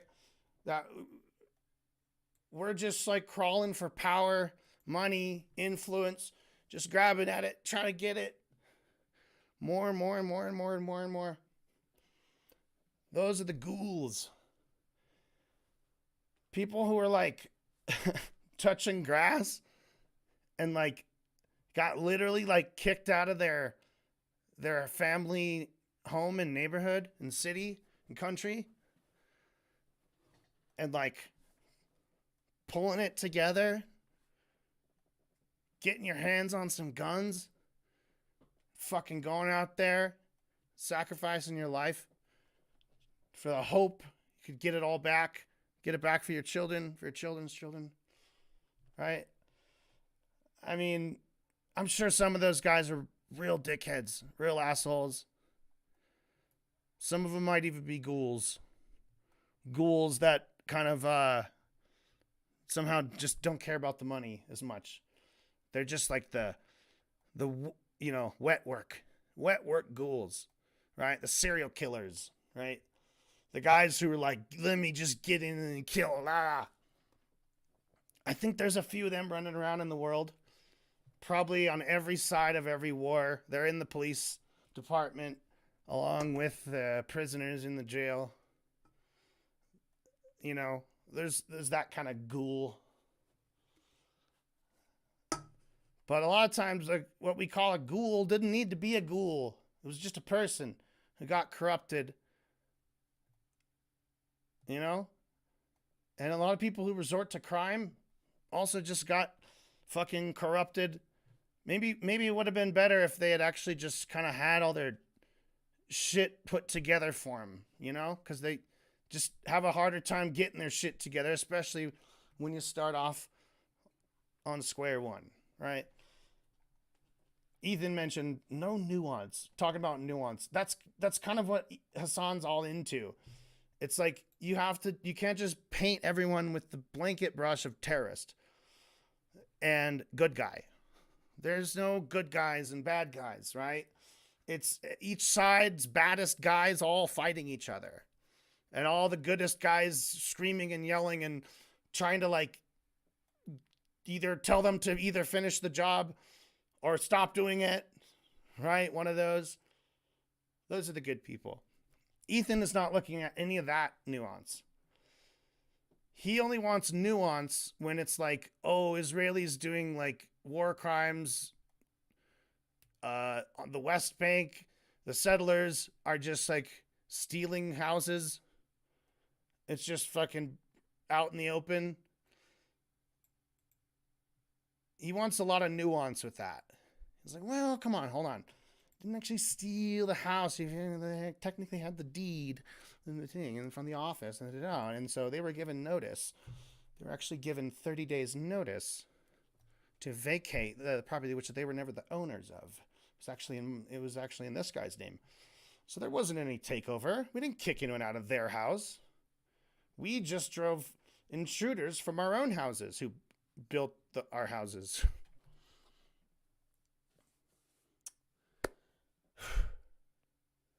So that's the nuance. I don't know if Hassan gives enough of it.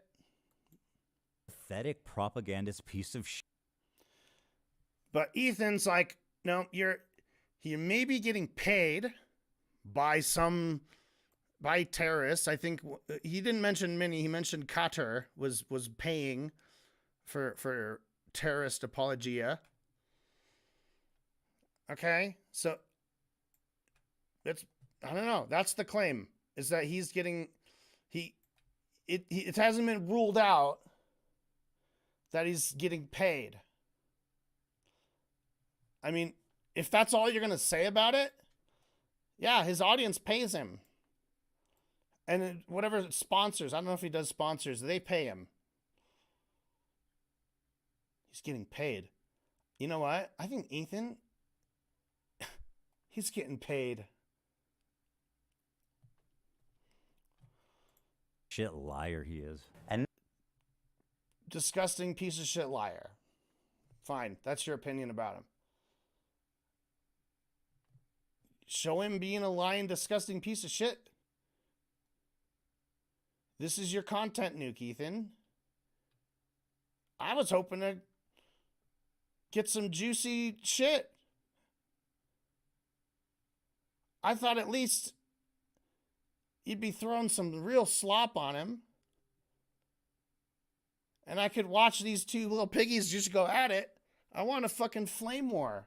I want to see him do a content nuke about you in response to this one. This is dog shit. I said it again, and I'll keep saying it. It's fucking dog shit. I think I was about 2.5 hours into my stream, only getting through the first like 40 minutes when I declared that this is dog shit. And by the end of the 4-hour stream, new dog shit appeared. Dog shit again, dog shit again. And that cemented it. And after that, I made the thumbnail and went to bed.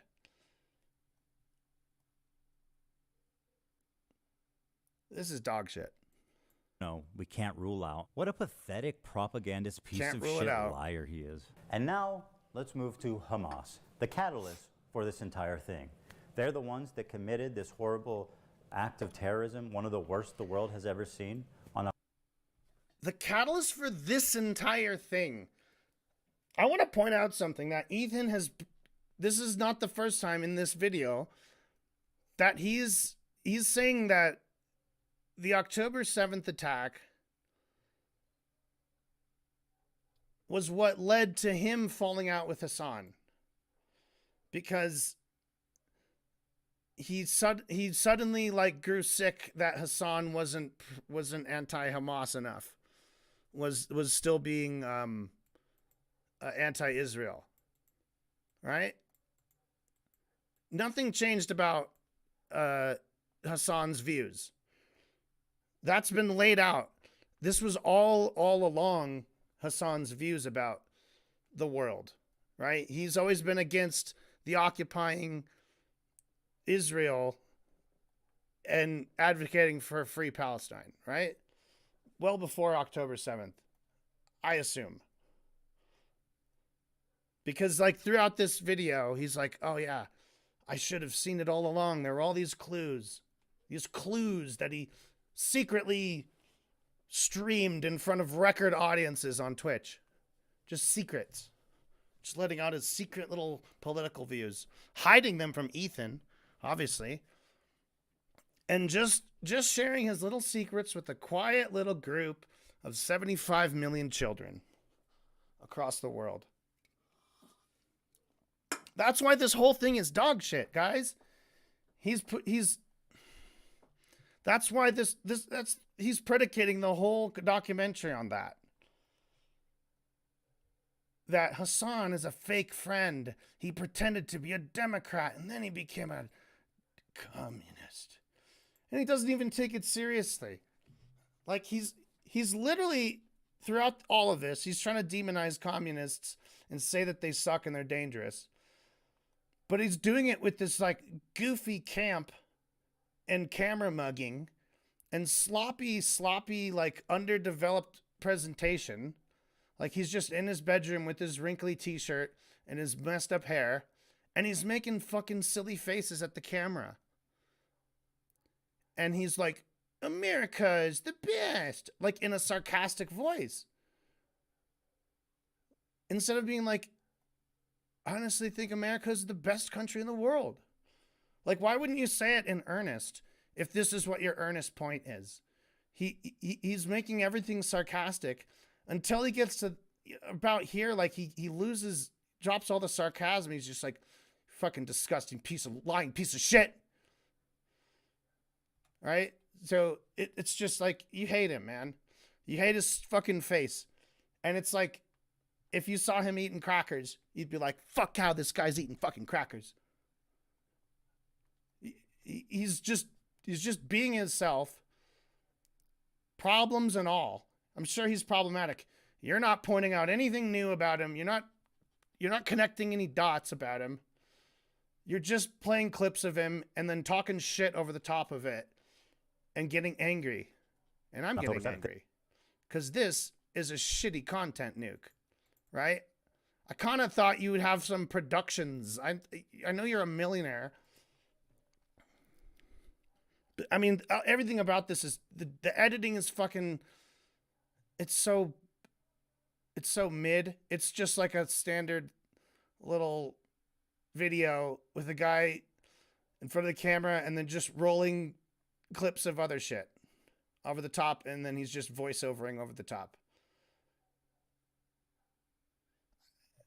I expected way more from him.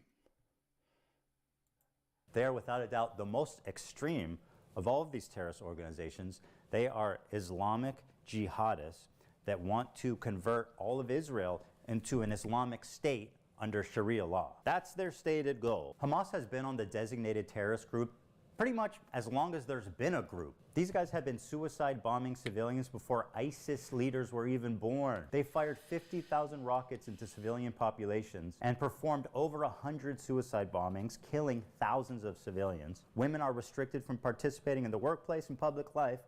Homosexuality is outlawed, and in some cases, of course, punishable by death. They steal foreign aid from the people of Gaza and repurpose it for military use, or they just sell it back to them. For example, why are all the Hamas leaders billionaires? And let's be real, these guys clearly are not skipping any meals. While the people of Gaza languish in poverty, these fine gentlemen are living in multi-million-dollar penthouses in Qatar. That lines up with leftist values, or, well, they were billionaires. No, this is exactly the kind of shit leftists criticize. Ethan does not know what he's talking about when he says leftist. He thinks it means something about, like, sympathizing with terrorists.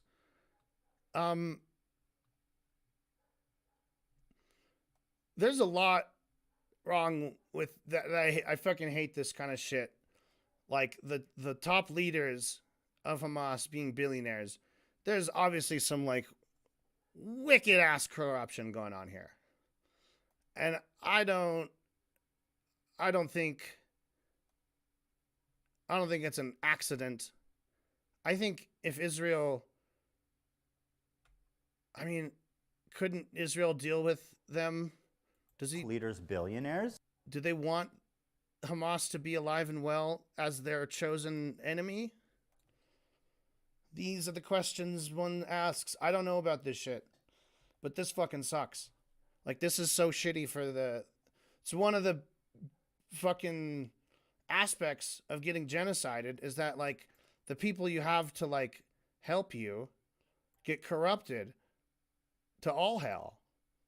And then your resistance is basically crippled because it's completely inauthentic, and you have and all the wealth just rises up to the top. This is why we want to avoid shit like this in the USA. You know, we would like that, or in any country in the world, we would like to avoid having all the money just kind of funneled up to a few billionaires. I mean, if that were to ever happen, I think I would just,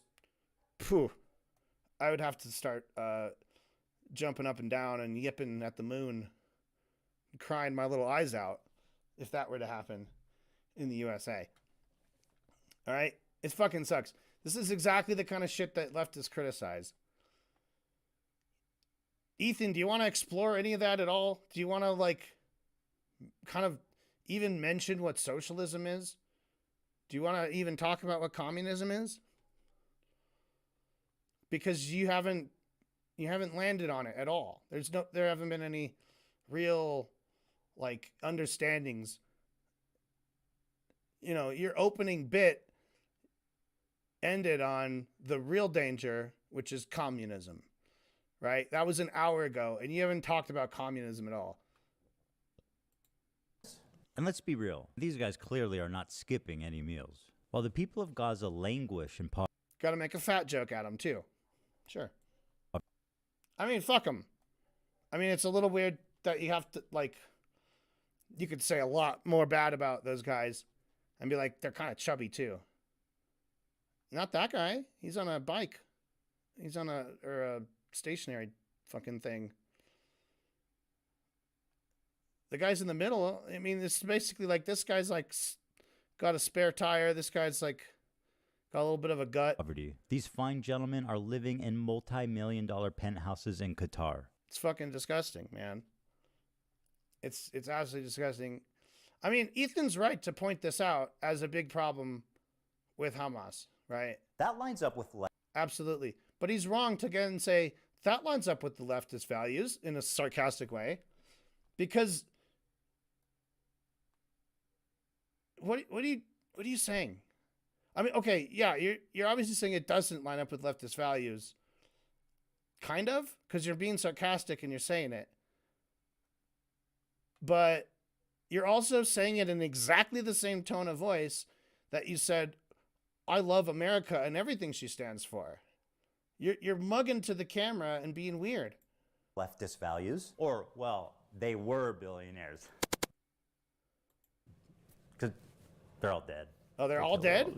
Hey, look at that. I was like bitching about how they should be taken out for being corrupt billionaires. They're all dead. Turns out they are all dead. Fine. Kill some billionaires. I'm not going to cry about it. I'm not going to cry when you kill that guy. That guy. I'm not saying it's good. I'm just saying I won't cry. I'm not even saying it's not sad. It's not sad, though. But it's like, it doesn't make me feel good. None of this is good, right? You're dealing with these hot button issues, right? You're talking a lot about really other bad guys. And then you're talking about Hassan. Or you're clipping Hassan talk about those bad guys too. And he doesn't talk about them the same way that you talk about them. And the way Hassan talks about them, according to this documentary, is in short little sound bites and doesn't really ever go into much detail. Ethan gets all the time in the world to explain and lay out any details he wants. A bunch of psychopathic terrorists of the worst order. And nobody would be crazy enough to defend them. No, is this Islam again? Hassan defended Hamas? Seriously? Okay. We had to make last-minute changes to this.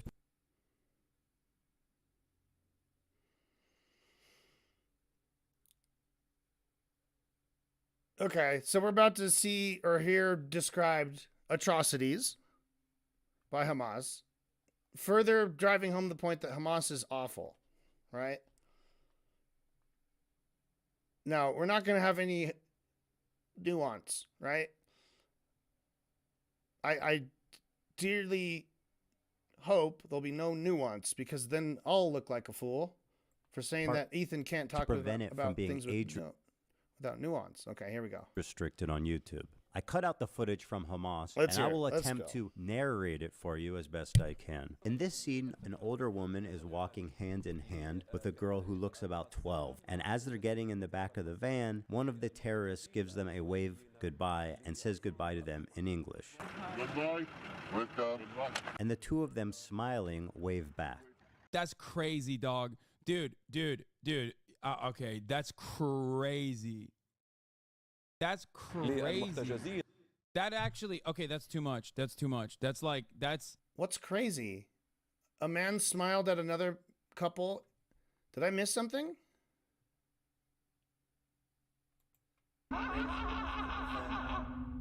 No, he says, seriously? And the two of them smiling wave back. And the two of them smiling wave back. That's crazy, dog. That's crazy, dog. What's fucking crazy, dog? Dude. Two of them and says goodbye to them. And in the back of the van, one hand attempt to prevent it from being age. Okay, what he's about to show is so horrible. I'm assuming someone got killed in some way. Who? How? All he says is that someone was smiling and then someone was waving. And then we cut to Hassan freaking out that it's terrible. Restricted on YouTube. I cut out the footage from Hamas. I will attempt to narrate for you as best as I can. Okay. And I will attempt to narrate it for you as best I can. In this scene, an older woman is walking hand in hand with a girl who looks about 12. And okay, there's a woman and a 12-year-old girl walking hand in hand. As they're getting in the back of the van. As they're getting in the back of the van. Okay, there's a van they're getting in the back of. One of the terrorists gives them. One of the terrorists. So this is the best you can do at narrating what's happening in a video? What do you mean one of the terrorists? Was there a guy with like a round black bomb with a fuse burning? Okay, so there's a lady and a girl stepping into the back of a van, holding hands. Back of the van, hand in hand, woman and a little girl. Okay? Then one of the terrorists waves at them. Them a wave goodbye and says goodbye to them in English. In English. And the two of them smiling. Is that a gunshot? Wave back. And that's okay. He smiles, he says goodbye. We hear a gunshot, and the two of them smile and wave back.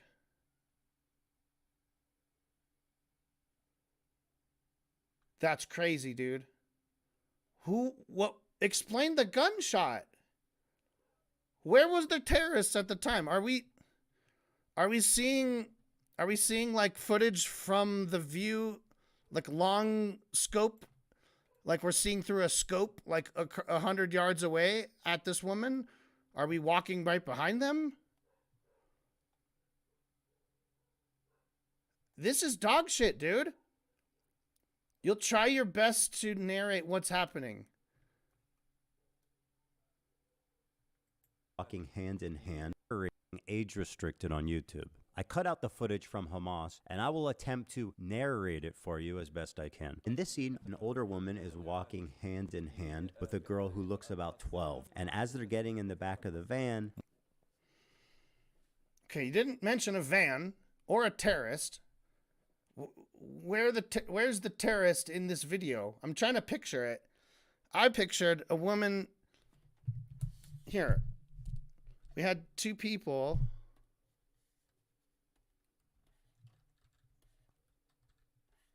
Oops. We had an old woman and a young girl holding hands.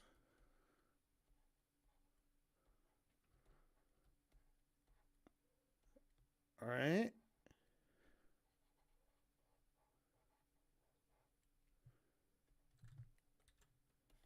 And they're getting into a van. Maybe like one of those pedophile vans, you know, like the white van where they're like, we got candy in here.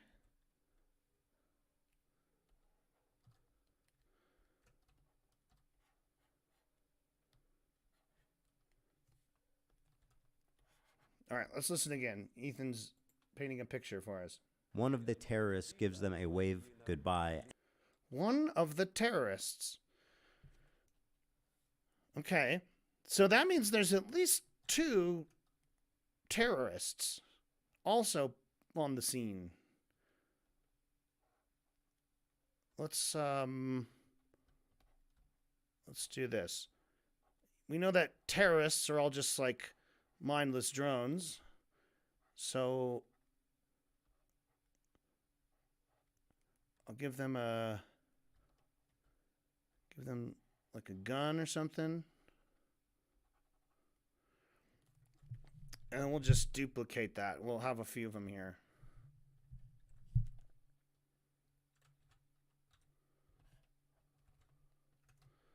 So these are the terrorists. Let's move that van over here.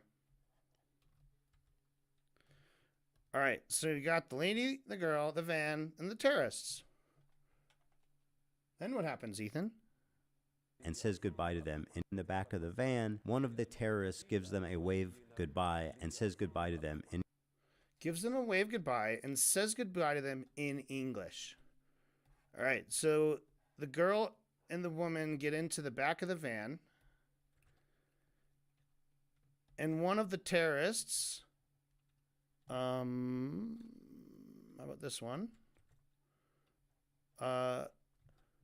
Waves goodbye at them.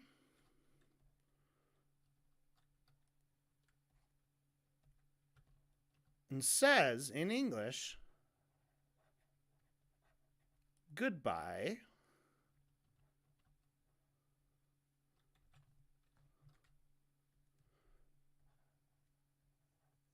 Goodbye.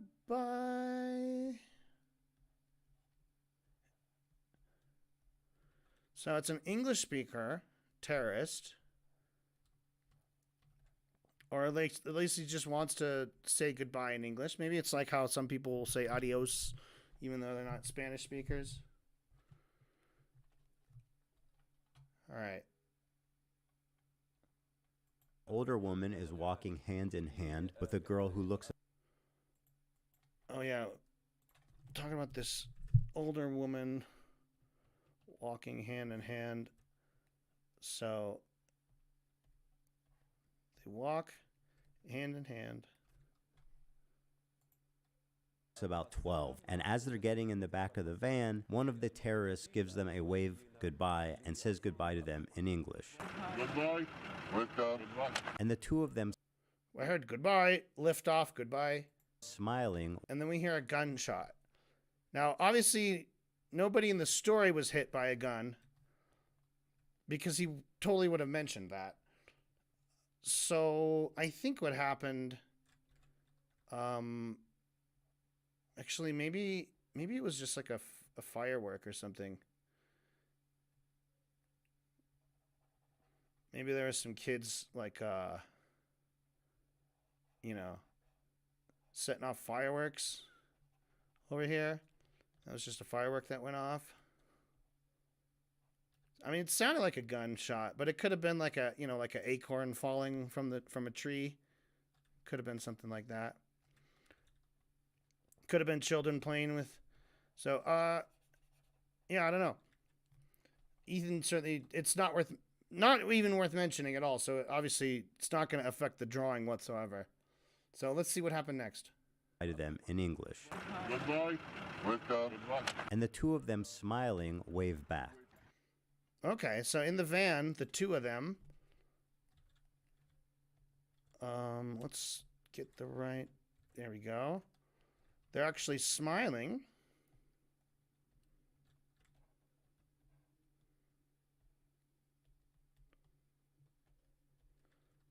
And they wave back.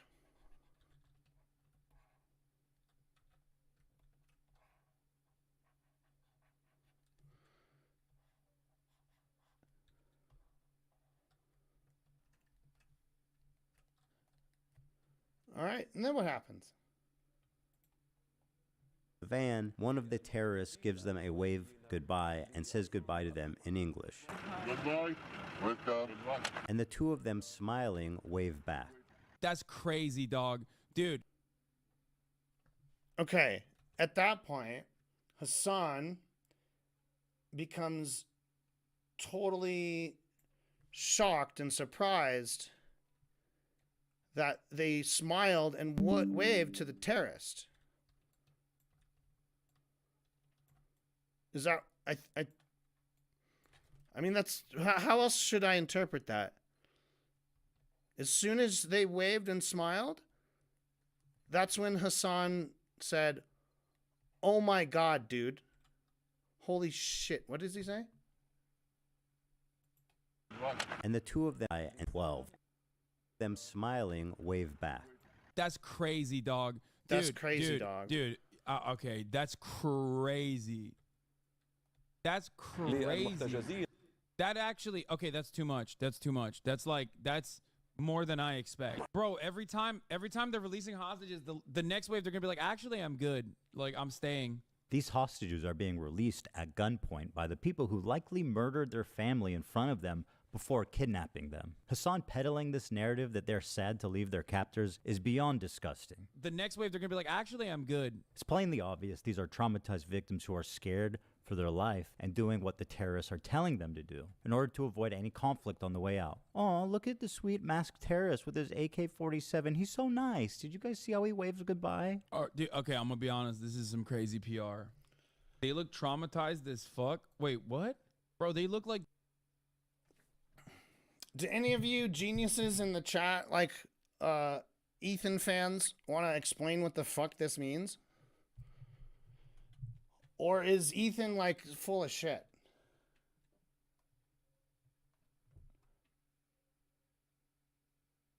What were we meant to take from this video? There was a gunshot. He said, "That's crazy, dog. Too much." AK-47. He's so nice. Did you guys see how he waves goodbye? Dude, okay, I'm gonna be honest. This is some crazy PR. They look traumatized as fuck. Wait, what? Bro, they look like they're chill. His captors is being hostages. Every time they're releasing hostages, the next wave, they're gonna be like, actually, I'm good. Like, I'm staying. These hostages are being released at gunpoint by the people who likely murdered their family in front of them before kidnapping them. Hassan peddling this narrative that they're sad to leave their captors is beyond disgusting. The next wave, they're gonna be like, actually, I'm good. It's plainly obvious these are traumatized victims who are scared for their life and doing what the terrorists are telling them to do in order to avoid any conflict on the way out. Oh, look at the sweet masked terrorist with his AK-47. He's so nice. Did you guys see how he waves goodbye? Dude, okay, I'm gonna be honest. This is some crazy PR. They look traumatized as fuck. Wait, what? Bro, they look like they're chilling. This girl who had her foot blasted off on October 7th and then operated on without anesthesia or painkillers is so sorry to say goodbye to her captors. She's gonna miss their hospitality, like being raped and being watched showering and changing. The next wave, they're gonna be like, actually, I'm good. Like, I'm staying. It's so obvious the terrorists are telling them what to do. Ethan, how can you say that? They look so happy. Keep waving. These morons forgot to cut out this part. These morons forgot to that's put a terrorist in giving them an order the to part where keep you explain waving. what the And fuck she you're does. talking about. See how fast she reacts? This moron. This part is frustrating because I don't want to just listen to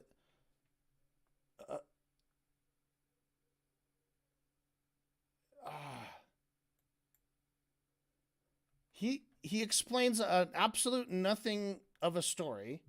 He obviously is implying that someone in this story got shot and killed. I guess it was the happy grandma and little girl.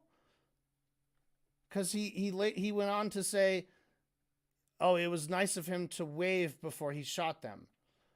I don't know who he is or them they are. I don't know anything about what's going on here. He's saying that it was hostages being released and then killed upon being released. Okay, that's so fucked up. Hassan also seems to agree that that's fucked up. He starts saying some other stuff, but there's no context. There's nothing to... I can't make value judgments on this guy because I don't know what the fuck he's talking about, what he's watching, and what he actually feels about it, or what anyone should feel about seeing shit like that. I don't know. I don't know if you can just like watch someone's reaction to an atrocity and understand what kind of a person they are if you don't actually know what the fuck they're looking at or saying or seeing and what they're saying in reaction to it. You're telling me there's some really horrible, terrible shit being done, I guess, to Israelis, and he's, I guess, minimizing it? Is that the argument? He's minimizing the pain that's being experienced here. Dude. Okay, that's crazy. That's crazy. Yeah, Hassan, it's crazy. That actually, okay, that's too much. That's too much. That's too much. More than I expect. Bro. More than I expect. Okay. And again, bad Hassan, if you don't actually get descriptive and talk clearly about what you're saying, that sucks. Maybe you did, but I'm not getting it from this edit, obviously. Oh, every time they're releasing hostages, the next wave they're gonna be like, actually, I'm good. Like, I'm staying. These hostages are being released at gunpoint by the people who like.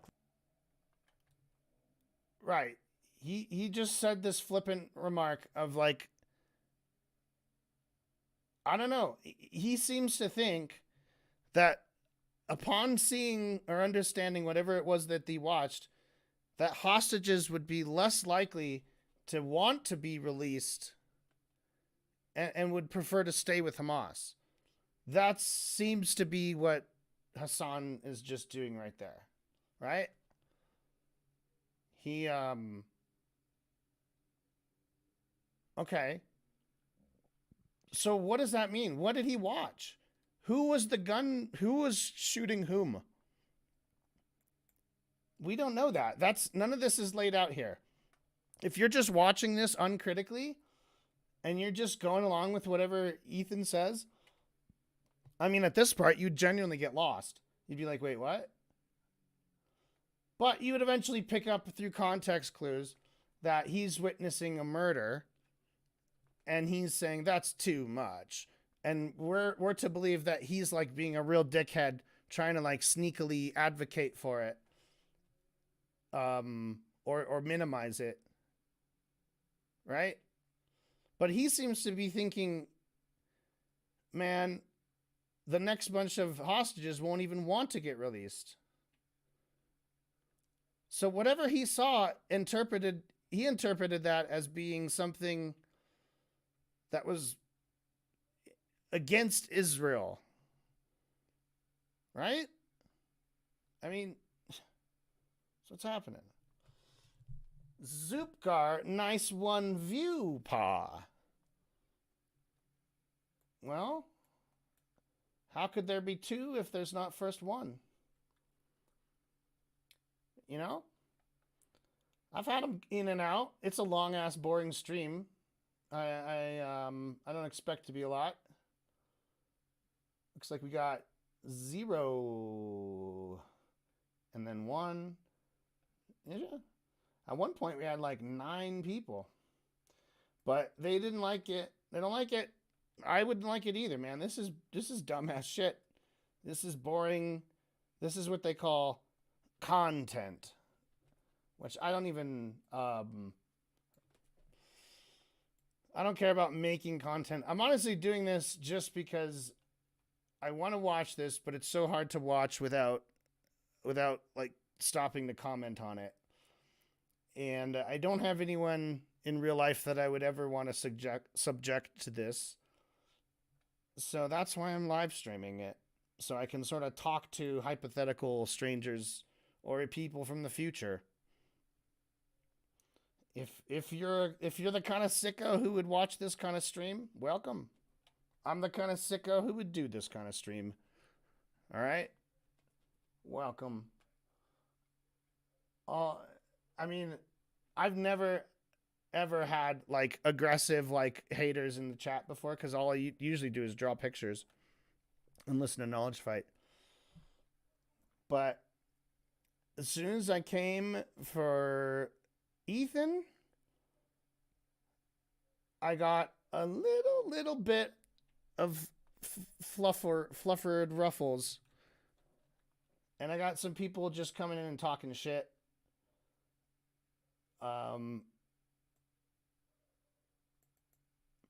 Who are saying like, "Oh, you're not listening to what they're saying.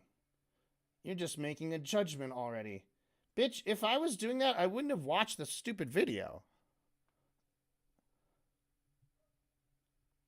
Why would I fucking be doing this if I wasn't actually listening to literally everything? I'm going through this bit by bit, and we're thinking critically about literally everything that's being talked about or shown or discussed.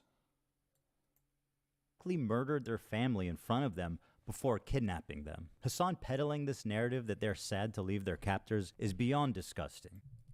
The next wave, they're going to be like, He says Hassan is peddling a narrative. You gotta show more clips of someone like peddling a narrative. That involves a lot of different things, right? That involves a lot of narrative. You got one clip of him saying this in what to me looks like a pretty flippant, off-the-cuff remark, which is what you get when you watch Hassan Piker, by the way. This is brain rot bullshit. I mean, there's no value in watching me. That's for sure. Talking about these guys. But if you're here, I'm not advocating for Hassan Piker. I've made that very clear. He's an idiot. He's a douchebag. His politics are a lot better overall. So a lot of this is veering into Ethan's like Zionist bullshit. And so that's why I'm heavily biased against Ethan throughout this whole thing. And I got some Ethan fans that came into my chat room and just like try to like put me down or try to like, I don't know, try to talk shit. Like, dude, I have 80 subscribers because I like occasionally stream and draw cartoons. I don't make fucking drama content. I'm not monetized. None of this is just hobby shit. This is just my sick little hobby that I like to do. Just for fucks and shits, right? That's all I'm doing this for. Give a fuck about clout. I've never ever had negative comments. I've always had just chill people coming, being nice, talking about whatever. Until today, for the very first time, they're like making fun of the low viewers I have and then saying I'm a clout chaser. Doesn't even know the topic's being covered.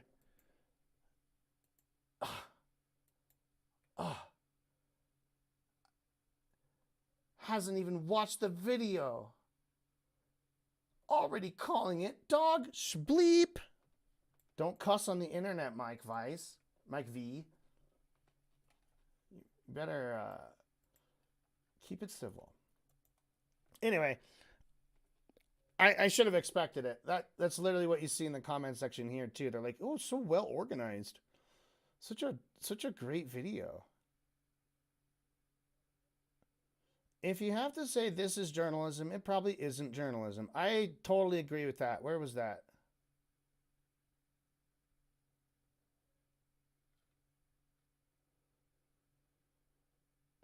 I saw someone was throwing shade at Hassan.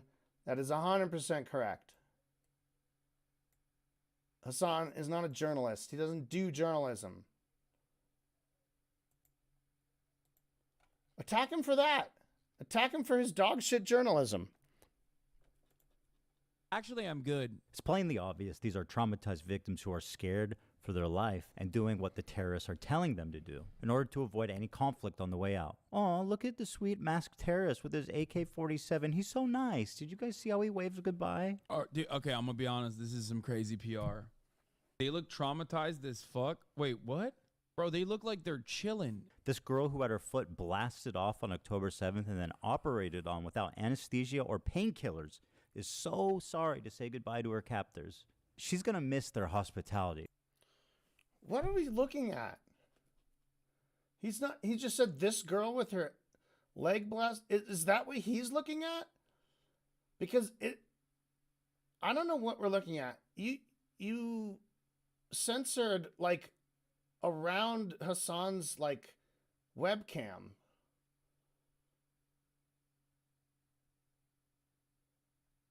Did Hassan censor this? I don't know. I don't think he would just be staring at a black screen and going, "Oh my god, dude."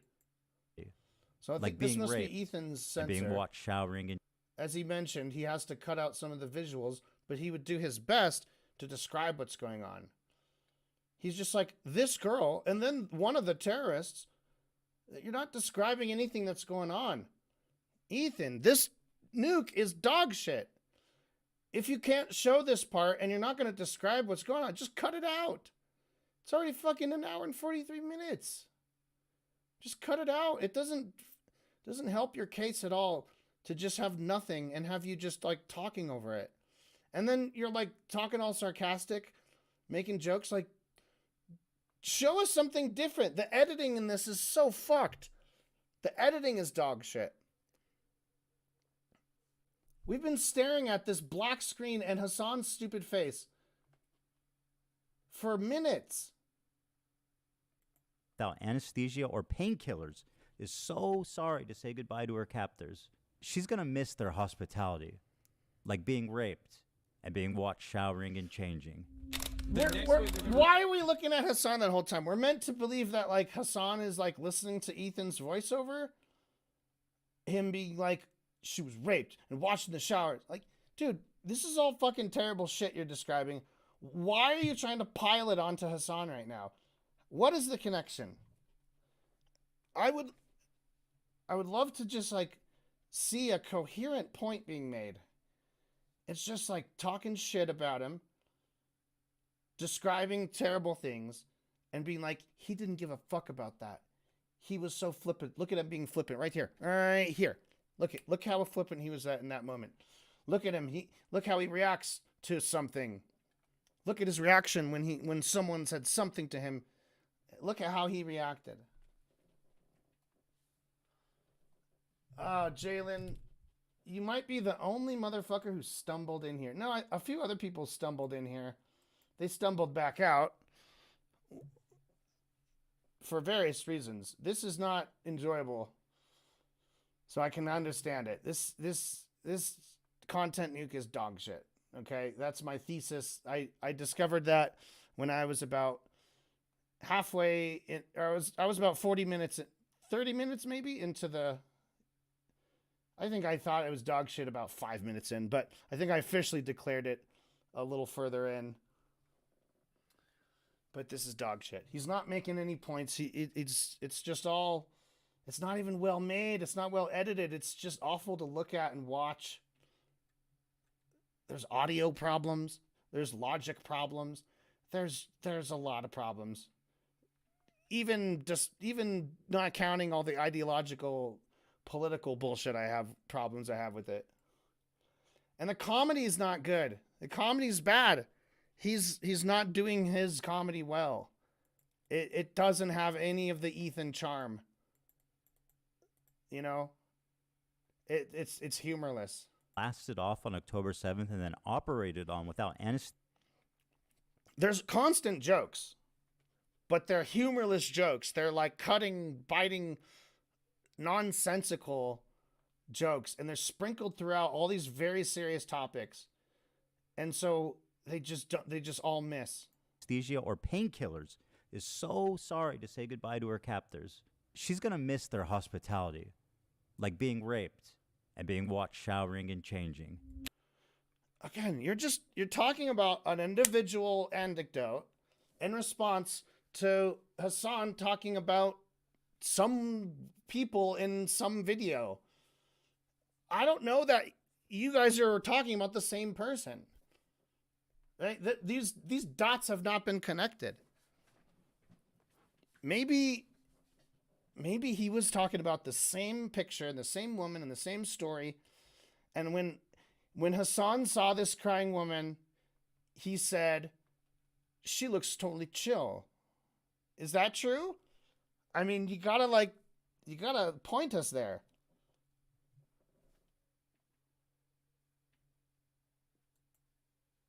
The next week they're gonna be like, actually, I'm good. Like I'm staying. so obvious the terrorists are telling them what to do. Ethan, how can you say that? They look so happy. Keep waving. These morons forgot to cut out this part. Yes, that's a terrorist giving them an order to keep waving. And she does. See how fast she reacts? Totally not a fearful victim of terroristic kidnapping. Anyone peddling this nonsense should be embarrassed and ashamed. How pathetic can you get? The next wave, they're going to be like, actually, I'm good. Bro, they look like they're chilling. All right, the Houthis is one thing, but he's not going to turn on Hamas propaganda videos and watch it on stream. There's no way.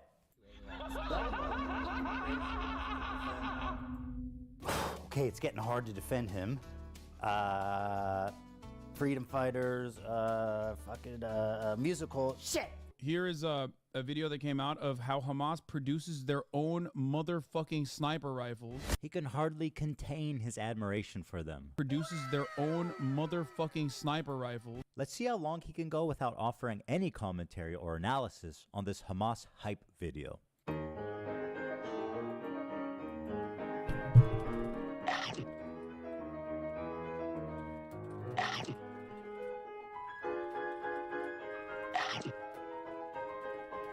Is that COD?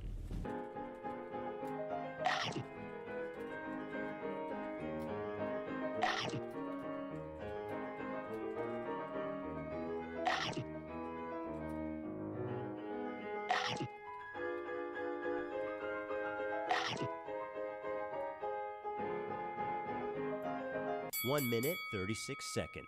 Nice. He's taken his time to analyze and think. I expect nothing less from a journalist such as Hassan. Quiet, everybody. He's about to speak. He's gonna talk. That's crazy. Yes! He's done it again. He's done it! Ethan pulled off a joke. Ethan finally got one. All right, I'm giving it to Ethan. You did a joke. You did a joke about something that's a legitimate criticism of Hassan. You got his ass. He's a dickhead. Why would anybody watch? Why would anybody just want to watch Hassan eating cereal and fucking watch something and then go, that's crazy? Okay? Ethan could very easily make a big video that's all about how you shouldn't fucking watch Hassan because it's just brain rot shit. You're going to get like little bits of knowledge of this or that thing, but you're not going to get the big picture from a researched perspective that you might otherwise get from, reading books and or watching like well-researched video essayists. And unfortunately, well-researched video essayists don't just like shit out well-researched video essays 24 hours a day. So you have to kind of space it out a little bit. But yeah, don't go to Hassan Piker for your news. I mean, if he's entertainment, fine. I love watching him eat cereal. I think that was like a joke from Bee and Puppy Cat, where like her favorite show is just watching this guy eat different foods. And he's like, oh, what do we got today? I guess you like Hassan and you just watch this shit. But yeah, Ethan got his ass. He's not a fucking journalist. Let's hear what the journalist has to say. That's crazy. Yeah, that's watching Hassan Piker. Way to go, Ethan. You got a point. Don't fuck this up. You're good. You're doing good now. Keep hitting him. Hit Hassan with legitimate shit. Let's get some examples of his dog shit journalism. We will continue killing your soldiers by our locally manufactured snipers. Wow, there's a little message for the Americans out there as well. They're saying like artisanal snipers. So why am I showing you this? Good question. Why are you showing us 2 minutes of uninterrupted Hamas propaganda? I'm sure he has a good answer.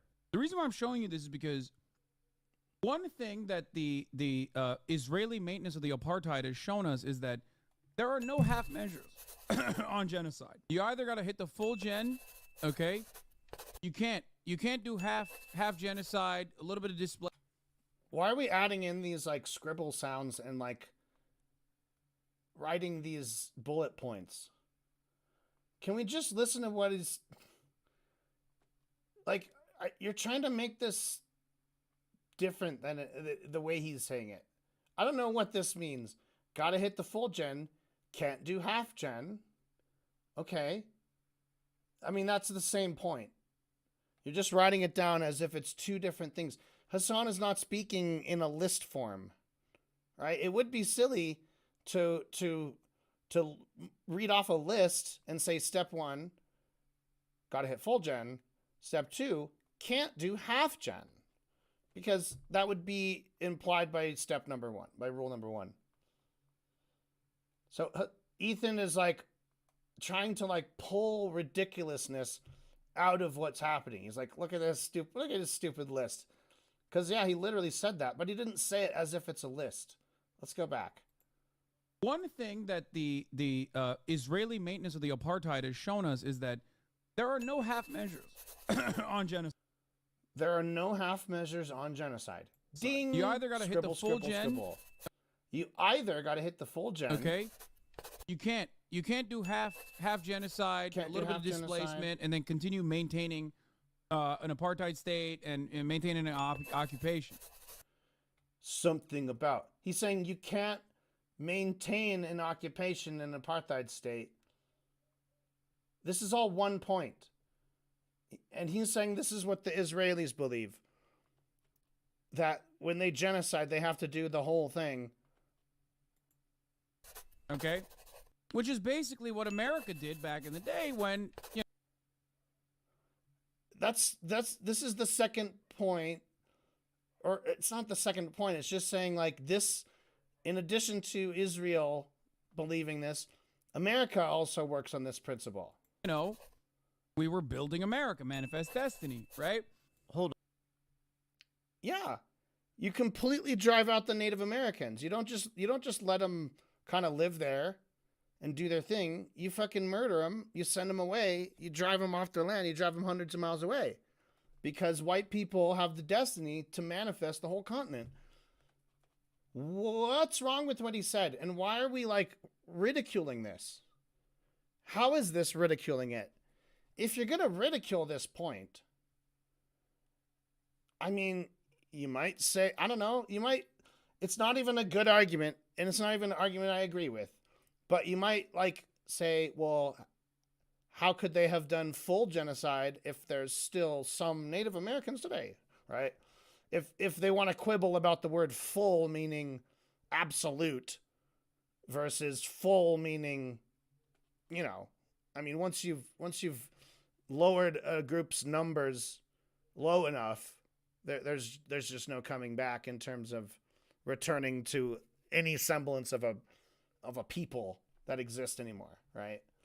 So that's not even a good argument, but it's at least in a response to what he's saying.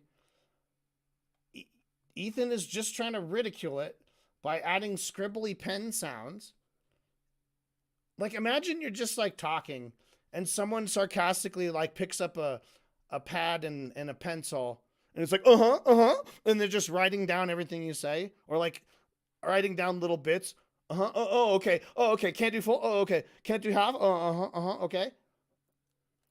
What is this fucking proving? Is this supposed to be like, oh, he's a really bad guy now, or he's such an evil bad guy that he said that America did full genocides?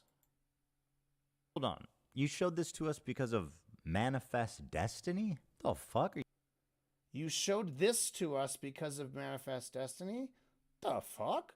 Yeah, Ethan, he weaved a lot of points through these, and Manifest Destiny was the final thing that the latest thing that he mentioned before you cut him off.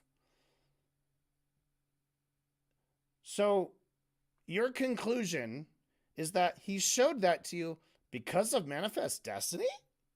What's the connection? Well, bitch, he fucking laid out the connection. Manifest destiny is like I don't know, what is it? It's just like a theology. It's just some bullshit that white people believe and spread amongst other white people to tell themselves that it's okay to genocide other peoples because they're in our land. It's our destiny to be there. That's exactly what Israel's doing to Palestine. They have their own version of manifest destiny. They think God has given them the promised land. They're the chosen people. What's not to get, Ethan? What are you not understanding? What are you talking about? This is just word salad. I mean, he's really saying nothing. This is just word salad. This is that. Okay, and like some of these dumbass commenters are the same kind of way. You accuse shit of being word salad when someone is just laying out a perfectly like logical, here's something that's happening, here's a philosophy behind it, here's a parallel to another group of people who followed a similar philosophy, and look at the actions that that group took, and look at those parallels between this group and that group. Whether or not he's correct, he's very clearly making these connections, and he's very clearly has a thesis, and he very clearly like is making a point that whether it's right or wrong, one could argue for or against. And Ethan's like, that's just word salad. Dude, you have salad listening. You just listen to like parts of words. If we just read what he like bullet pointed, gotta hit the full gen, can't do the half gen, something about occupation, America did it back in the day, manifest destiny.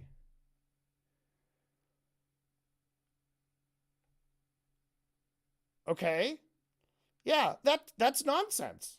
That's word salad. That's not what Hassan said. Hassan was not speaking in word salad. We can find some little side salads, some little plates that's got some, let's just say there are croutons. Okay? When Ethan is talking about some of this shit. Okay? We're going to keep an eye out. I'm getting hungry. I would love some word salad.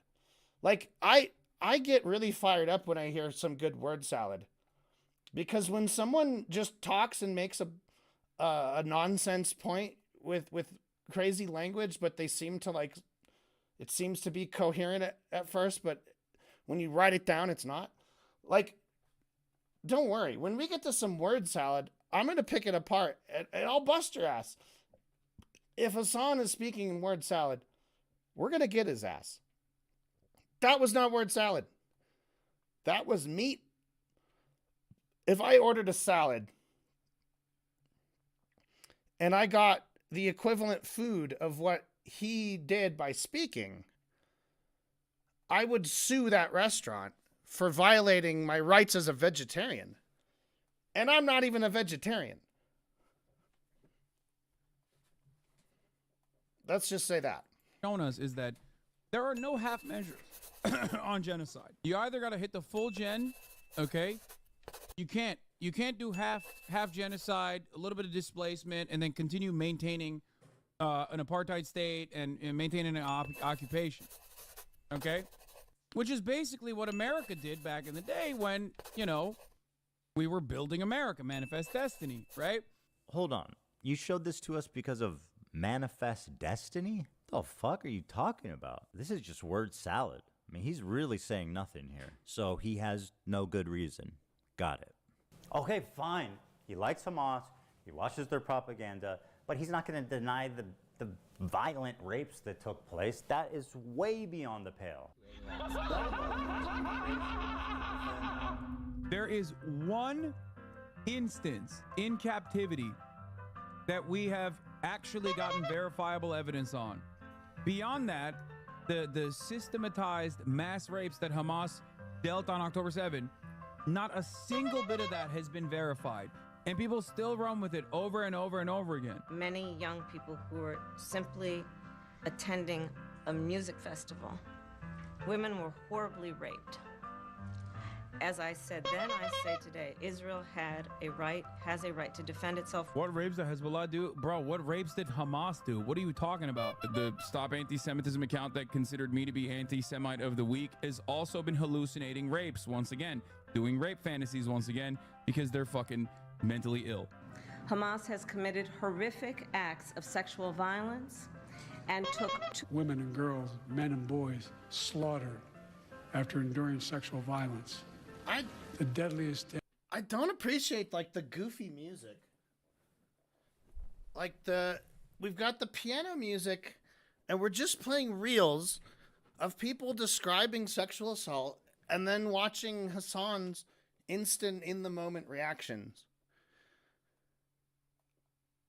Or Hassan just being like, they're inventing sexual assaults. Who is they? What are we talking about? Because like, if we have to understand, if you're to demonstrate that he is denying a certain crime, we have to know what that crime is, and then establish some context to tie those things together. Be like, look, this happened. Hassan has seen all the same evidence that we've seen, yet he still says this about it. Right? We could just choose one example, and you could actually talk through it and build a case and actually make a point. Instead, it's just another montage with the ding, the ding, the ding. Like, what are we supposed to be like? Ha ha ha ha ha! They got raped, and he like kind of downplayed it. He didn't believe her. Like, why am I joyful right now? Why is this supposed to be making me be like, oh? You could get his ass. You don't have to be like a goofball playing fucking goof-ass music while you're just talking about sexual assault. You're like, Ethan, you're making light of all of this. You're the one making light of this situation, and you're making it all about yourself. Like, Jesus, this is all about your personal beef with him, and you're saying he's a rape apologist. All right. We've seen some rape apologists online before. We've seen some of them get called out, get busted, get shown, get told. They dig in, they triple down, they double down. I guess they would double down before they triple down. Show us that. We're just getting these out of context, like this, what, who, reactions. And I don't know what he's reacting to. Right? And when I say out of context, I mean context. If someone says, I don't like them, well, who's them? That's context. Tell us who them is that you're talking about. I'm not saying you got to play like the whole clip. You could even play exactly the same length clips you're talking about, but just say some context. Dude, it's your video. You could literally just make up some context and not leave your viewer just completely like, this is just befuddlingly stupid. Day for the Jewish people. Doesn't matter if fucking rapes happen on October 7th. Like, that doesn't change the dynamic for me even this much. He's already played this clip.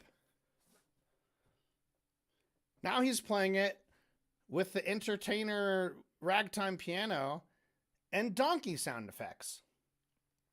Do you see what I mean when I say this is dog shit? This whole thing is dog shit. The editing. I mean, I can only imagine dealing with a hour-plus long video on a timeline on DaVinci Resolve. It's got to be harrowing and frustrating and daunting. But isn't it nice that you can just like plop in. I mean, how long does this go for? I don't know. It's just been going on, but just don't even do anything. Slap some, So slap that's some the sound other part effects of in this there. problem Slap that some many memes people on that top. can't contend with. Like, I can't believe how quickly leftists go from believe all women to pics or it didn't happen. That's not what he said at all there, dude. Like, come on. Where the fuck are these Ethan defenders? You guys all ran off. Write in the comments. Justify that. He's a lying little whiner who is lying.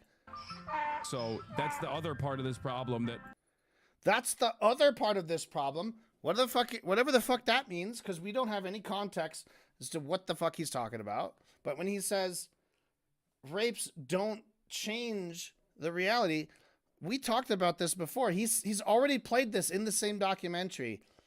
And I spent like a long time fucking talking through that shit. The short of it is, it doesn't matter. It doesn't change the reality of an apartheid state, whether or not people in that or outside of that state are rapists. And that whether or not rapes happen does not have anything to do with your legitimacy as a sovereign nation or your deserving of complete genocide, right? That's what he's saying. He's not saying it didn't happen. And he certainly didn't say pics or it didn't happen. And he certainly never said believe all women, which is also like a complete like right-wing bullshit straw man posturing of a left-wing position, right? Left-wingers say don't just automatically disbelieve women just because they're women. I mean, I thought Ethan thought he was like a liberal, that he's liberal. Why would you frame your own position in such a comically dumb way? Believe all women. Like nobody's saying believe all women every time. It's just saying don't discount them immediately. Like the way you do with men, where you give them the benefit of the doubt all the time. Stop treating women like that. Stop doing that shit. Where we like, woman said it, so no one will believe her. Like, that's a problem. Do you not agree, Ethan? But no, you decide to frame it as believe all women, and then be like, oh, do you believe Lauren Boebert when she lies about it or not? Like, yeah, that's why it's not the position that you just believe all women. It's that you don't just disbelieve victims because they're women. I've repeated myself. I'm going to do it again. Because, God damn it, it seems so fucking obvious. Yet, here we are with 5.7 million subscriber Ethan and his adoring flock of fans saying, wow, so informative. So, I like how there was one who was like, oh, he's totally not unhinged. Like, yeah, dude. A lot of like really normal down to earth videos are full of comments saying totally not unhinged. I think you're protesting too much. Let's keep going. many people that can't contend with. Like, I can't believe how quickly leftists go from believe all women to pics or it didn't happen. The vast majority of people, if not all, who were raped were murdered on the spot, obviously. Gam Goldstein Almog was kidnapped from her home on October 7th by Hamas terrorists and was held captive for 51 days. Though only 17 years old, she witnessed the murder of her father and sister on that day and is now speaking out about what she witnessed in Gaza as well in a new documentary by Sheryl Sandberg, Screams Before Silence. In new footage, Agam reveals that sexual assault and rape was a regular component of the life as a hostage in Gaza. Doesn't matter if fucking rapes happen on October 7th. Hassan, maybe you would like to call her a liar. Please. Ethan, you fucking dickhead, man. just the editing in that fucking dude. to cut that clip exactly. Like, we all, in this same video, we have already seen the full not the full context, but we've seen more than that. When he says it doesn't matter,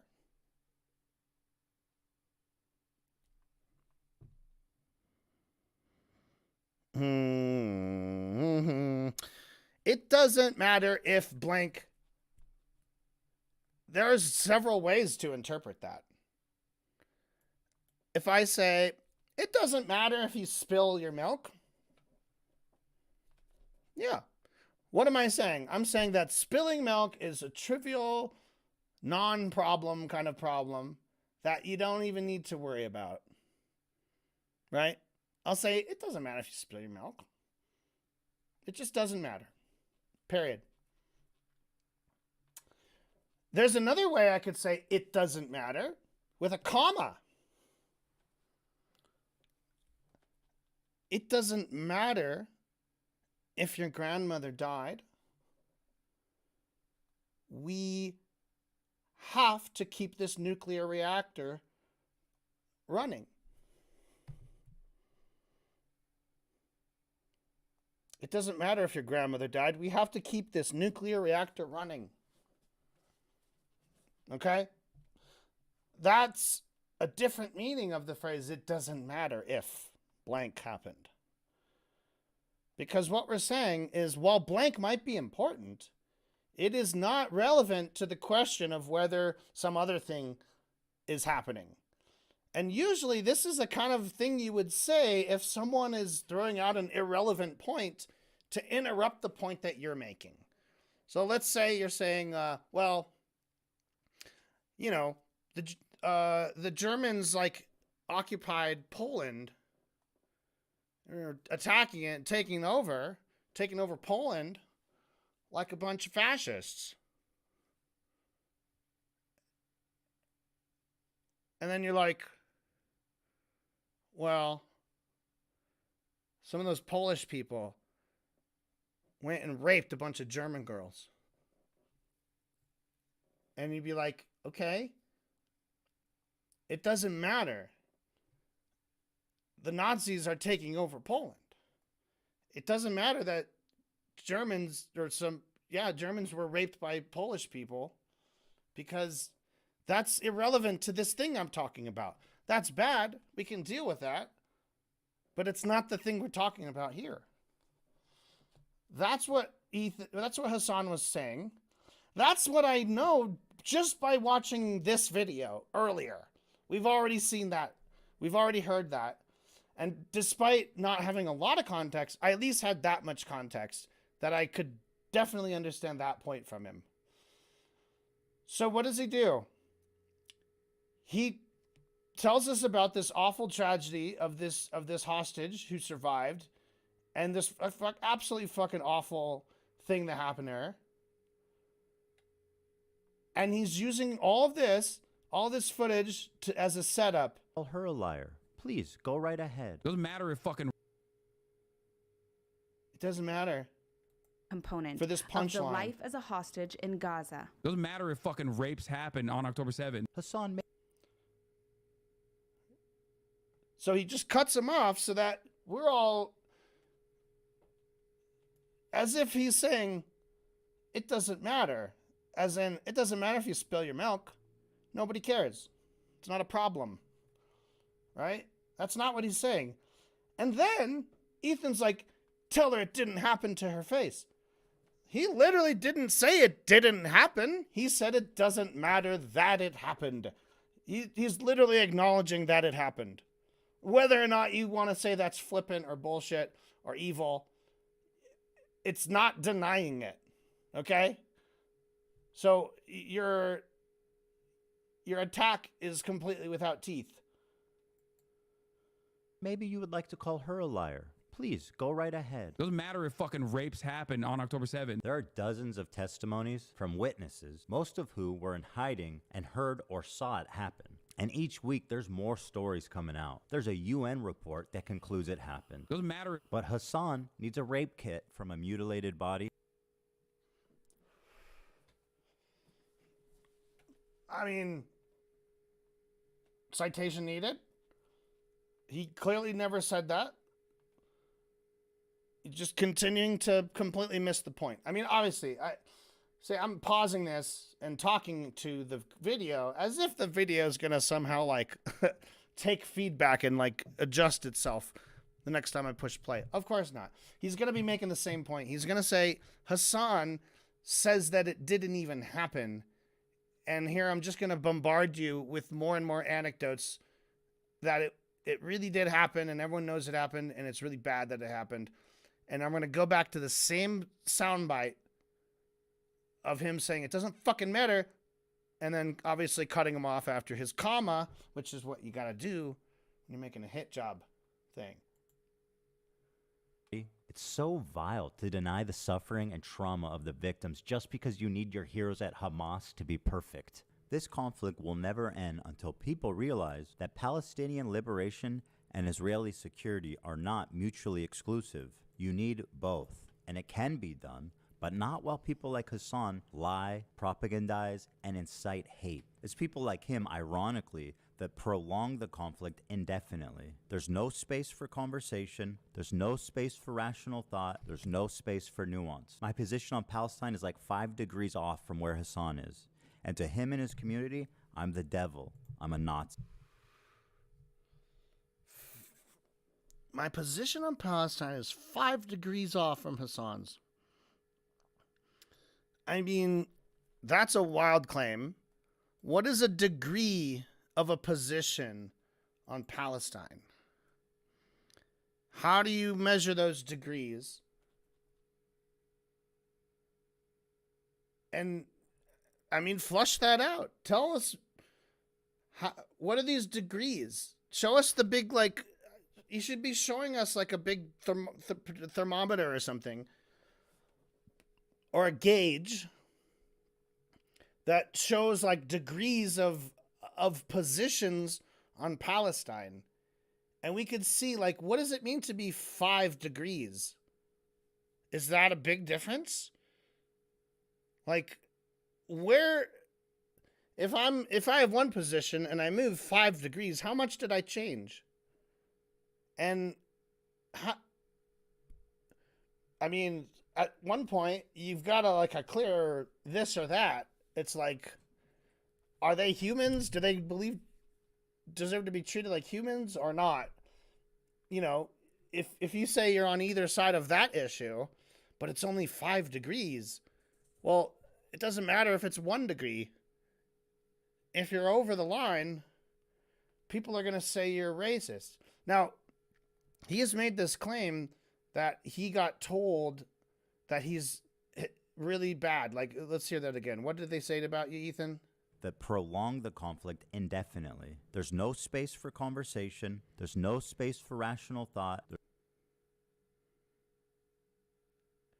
I don't know what his point is. There's no space for conversation. There's no space for rational thought. What are you talking about? You're criticizing a guy that just talks to his fucking chat and eats cereal for 8 hours. He's talking and chatting. I don't know, this conversation. No space for rationalization. What is it? Indefinitely. There's no space for conversation. There's no space for rational thought. There's no space for rational thought. What is he saying?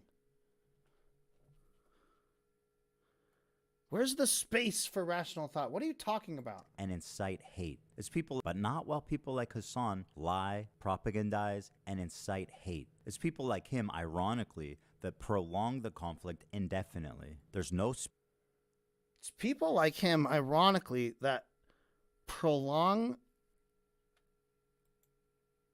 But not while people like Hassan lie, propagandize, and incite hate. It's people like him, ironically, that prolong the conflict indefinitely. Dude, he's saying people like Hassan, who are, quote, 5 degrees off from his position, are the reason that this conflict is continuing indefinitely. Hassan Piker And what do you mean people like him? You're saying anyone who's anti-apartheid? This conflict will never end until people realize. Why are we're still looking at pictures of her. He started kissing her while Ethan is like babbling. He's like doing his little monologue about his feelings and thoughts. Why are we still watching this victim, this rape survivor? And like, why are we still reading her description of the assault? This is so fucking stupid and crazy. There's no. Like, I want to watch this and I want to listen to what he's saying, but I'm fucking distracted by this. This is dog shit, guys. Guys, this is dog shit. Cut back to your bedroom face where we can see your silly fucking face. We haven't seen his face in so long. Not back here till 106. And it's just all over. Yeah. It's been 6 minutes. He's just showing overdubs. Okay, there he's finally back. He's going to come back in a minute and a half-ish. Or maybe less. But why is he rolling this while he's saying what he's saying? With these subtitles on. Why do you have subtitles that aren't happening? Are you just trying to like drive the point home? Look at this victim. Look at her. Look at her. Like what? Off from where Just get this out of our face. Palestinian liberation. All right, I'm gonna listen to this because I just need to listen and try to understand what the fuck he's saying. But I'm not gonna watch. He asked her to touch his genitals. That's all I can think about when I'm watching this. Hate. It's people like him, ironically, that prolong asked her to touch his genitals. There's no space for. See, like Ethan, this is your content, Nuke. You've been working on this for months and months. Like you had all this free time. You're gonna finally get it right. You're gonna get his ass. What the fuck is this? I gotta look away because I can't pay attention to what he's saying and look at this stupid shit. But not while people like Hassan lie, propagandize, and incite hate. No, I want to go people before like this. him, What is while he people saying? are not. Rape kit from a mutilated body. It's so vile to deny the suffering and trauma of the victims just because you need your heroes at Hamas to be perfect. This conflict will never end until people realize that Palestinian liberation. Just because you need your heroes at Hamas to be perfect. Where the fuck is all this coming from, dude? In the first half of this video, we were treated to a repetition and constant pounding, beating of the horse that Hassan says Hamas isn't perfect. And like that was a big joke, like, oh, he says they're not perfect. Da da da da da. Right? We're just bombarded with that nonsensically for the whole first half of this. And now he's at his like big, like, I don't know why at this point in the video with this survivor on the screen telling her survival story, describing the very moment that she was sexually assaulted. During that, Ethan is just kind of speaking out and just letting it all out, having a monologue. And Israeli security are not mutually exclusive. Realize that Palestinian liberation and Israeli security are not mutually exclusive. You need Palestinian liberation and Israeli security are not mutually exclusive. Need both, and it can be done, both, but not while people like Hassan lie, propagandize. It can't be done while people like Hassan propagandize. We can't have liberation for Palestine while people are out there saying that they should be liberated. We can't have that. This is some of this bullshit, his political bullshit. Dude is just Zionist in and out. Like, this is some bonkers, like, logic. Like, he's a left-wing Zionist. Like, that's why he's like says, "Oh, I'm pro-Palestine." Actually, I've actually stood up for many of the Palestinian movements. Right, I agree with them. I'm only 5% different in my policy decisions. Like right as soon as you cross the percentage where like we can just, you know, snipe the toddlers. That's where I'm at. I'm at pro toddler sniping.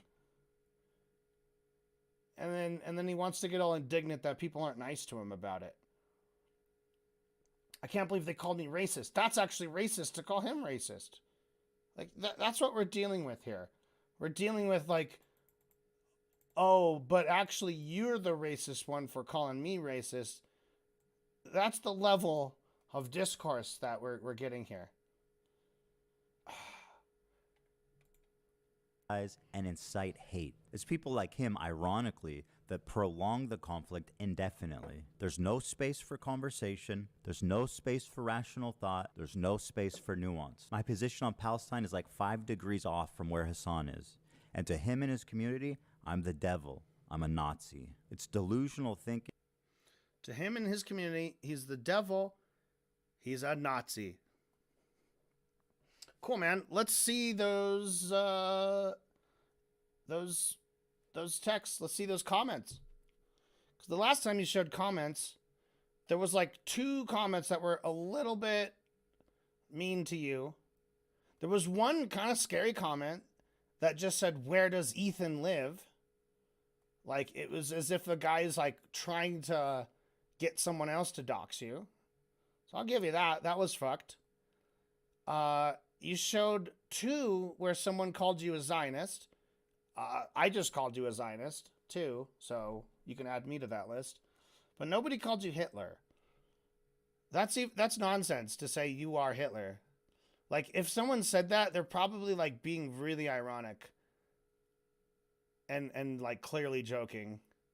Being like, oh, you dropped the wedding cake? Or, I don't know, even that, like, it'd just be like some minor little thing. You'd be like, you are literally Hitler. Like, that used to be an edgy thing people would say. So, whatever. And again, even if he showed this, like, oh, someone in the comments compared you to Hitler? Wow. Boom. Content nuked. Right? Even if he was to back up what he's saying, it's still weak sauce, you know? And it's destructive to their own cause. Doesn't matter if fucking rapes happen on October 7th. Like, that doesn't change the dynamic for me even this much. God forbid you throw up the fucking green Hamas banner. The Seinfeld music again. The Seinfeld music again. I don't know what his point is with this. What is this? And now let's move on to our next terrorist organization, Twitch TV. Oh my God. I thought we were done with Twitch. Okay. Now this whole video is so sloppily organized and edited. It has no like structure. And now, like, this last part, we're sort of starting to get into, like, little sections. Like, it's like, okay, now let's talk about Hezbollah. Now let's talk about Hamas. Now let's talk about Twitch. And he's still fucking mad at Twitch. I thought he kind of won. I guess he partially won because he did get these kids suspended. And he got it to where they're not allowed to say Zionist on Twitch. I don't even know if I can say it on YouTube. They might come kick my doors down after this. So,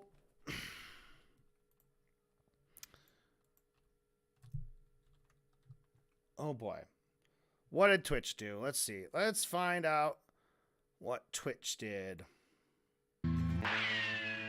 Sinwar, Nasrallah, Dan Clancy. Of course, I'm being a little silly when I call Twitch a terrorist organization. It's only a megaphone for terrorist propaganda. Dan Clancy has been the CEO for a few years, and under his leadership, there's been a few notable instances, one being reducing the premium subscription split from 70-30 to 50-50, which he reversed after backlash. He also attempted to ban the size of sponsored logos on stream to 3% of the size of the screen, was also reversed after backlash. So he's essentially achieved nothing. Oh, well, there is one thing. He actually laid off 900 employees. That one he did not take back. But here's where the trouble begins. He likes Hassan. He really likes Hassan. Let me read. Attempted to 70-30 to 50-50, which he reversed after backlash. Premium subscription split from 70-30 to 50-50, which he reversed after backlash. He also subscription. Now, silly when I call Twitch a terrorist organization. It's only a megaphone for terrorist propaganda. All right. I'm going to say that right here is our claim. All right. This is the claim that I need to see some evidence for. I'm going to be happy. Maybe this will be the part where the video gets good. And maybe there will be a little nugget of corn in this to hear dog shit. All right. Twitch is a megaphone for terrorist orgs. And I want to kind of keep track of how we know this is, and like kind of like what's our working theory, right?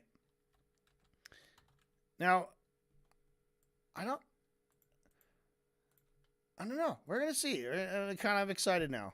We're gonna say this is the claim, and we're gonna keep track of this claim, and we're really gonna like try to put forth and discuss any evidence that can sort of support this claim. Let's say this claim is sort of a box, okay? And right now, the box is sort of just sort of hovering over the waters, right? It's not supported by anything. It's not grounded by anything. Let's see.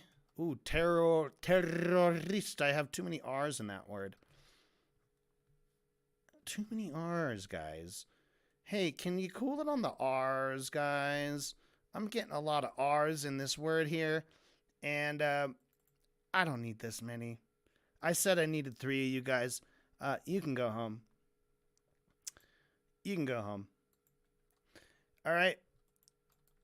Let's deal with this logically. We're gonna take this a little bit at a time. And we're going to see what is it that can sort of support this case that he's going to build. And I don't know. We'll maybe develop this as it goes. The first one we've already heard, which is the claim that, is this CEO? I think he's talking about the CEO is a dick. Yeah, obviously capitalist dick. And the CEO loves Hassan. All right. So obviously two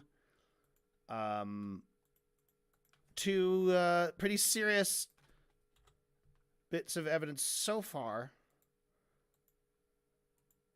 to sort of add to the case. And obviously this is not the only, we haven't even started, but these were the first 2 kind of points, right? And maybe what we'll do is we'll treat each of these points as kind of like a brick, right, to build the foundation. So let's make it a paint layer. Let's make this 2 things. Let's cut this to another layer. And what we'll do is we'll kind of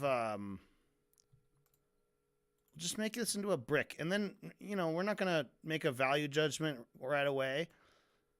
As to how does this brick kind of fit into the greater puzzle, and how much will this actually support our message here, right? This is for my visual learning kind of instincts. I do enjoy a little bit of visual learning, right? And so let's put these up here for now. He is a dickhead. He loves Hassan. And I genuinely am curious as to how sketchy Twitch is, because I'm not a fan of Twitch as a corporation. It's a tech thing. I think they're probably sketchy. I think there's probably some sketchy shit going on with them. So I'm hoping Ethan is going to lay it out for us.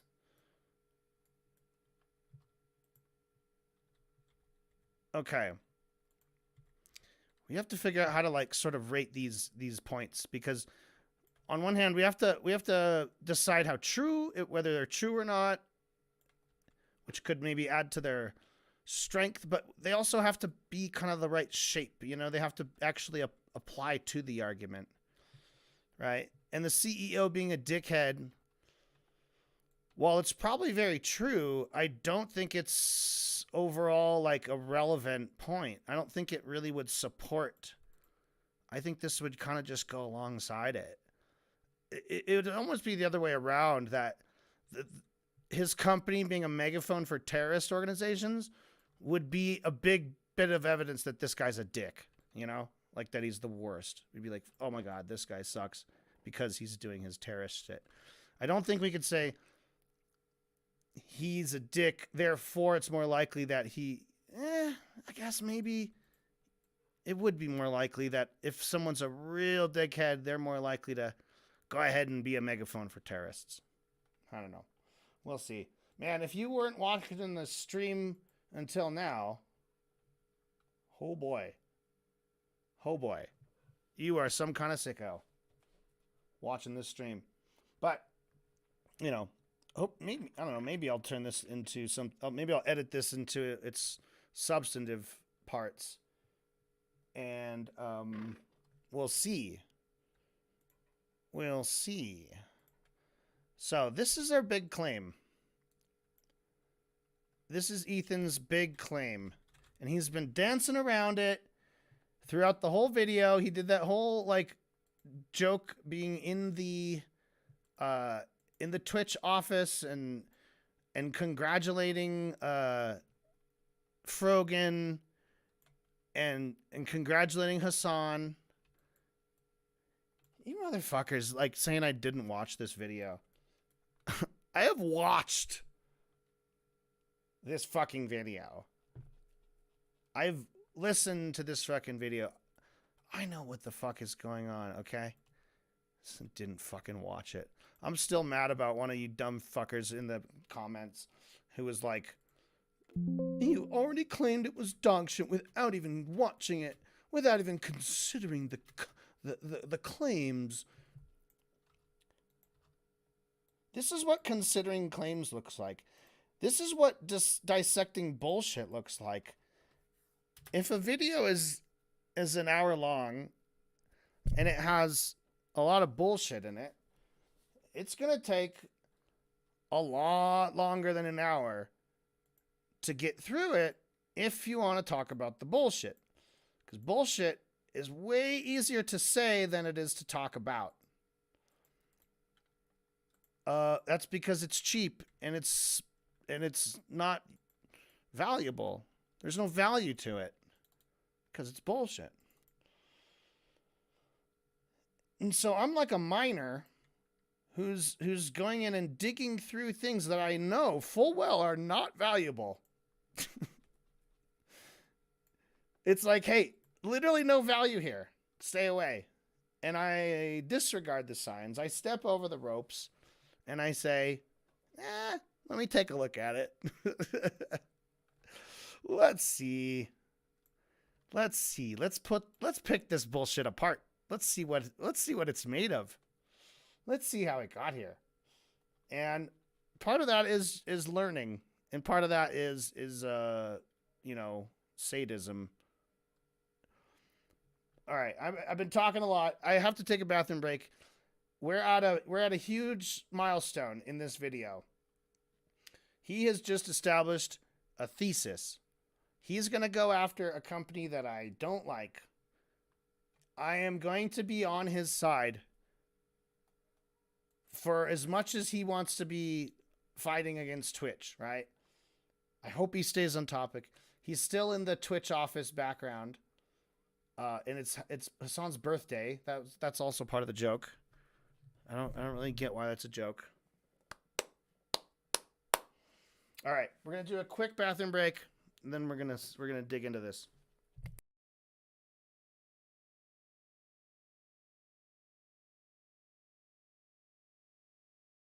Him, ironically, that prolonged the conflict indefinitely. There's no space for conversation. There's no space for rational thought. There's no space for nuance. My position on Palestine is like 5 degrees off from where Hassan is. And to him and his community, I'm the devil. I'm a Nazi. It's delusional thinking, and it's destructive to their own cause. Doesn't matter if fucking rapes happen on a little silly when I call Twitch a terrorist organization. It's only a megaphone for terrorist propaganda. Dan Clancy, terrorist propaganda. Dan Clancy has been the CEO for a few years, and under his leadership, there's been a few notable instances, one being reducing the premium subscription split from 70-30 to 50-50, which he reversed after backlash. He also attempted to ban the size of sponsored logos on stream to 3% of the size of the screen, was also reversed after backlash. So he's essentially achieved nothing. Oh, well, there is one thing. He actually laid off 900 employees. That one he did not take back. But here's where the trouble begins. He likes Hassan. He really likes Hassan. Let me read you an excerpt from a recent interview Dan did. Not a gamer himself, Clancy mostly watches musicians or talk shows on Twitch. He particularly enjoys leftist political commentator Hassan Piker. I like the frankness and the bluntness. He's comfortable saying whatever he believes. Don't you think that might be part of the problem there, Danny boy? Doesn't matter if fucking rapes happen on October 7th. By speaking what... All right. So, CEO loves Hassan is our kind of real big. I'd say this is the main point he's driving at right now, and he's supporting this fact with the fact that CEO said in an interview that he particularly likes watching Hassan Piker. Right? Said in interview. Why is this always like default to be like teeny little tiny? Said in interview, he loves watching Hassan's streams. Or perhaps he likes watching the clipped YouTube videos of him. But what this is what it is a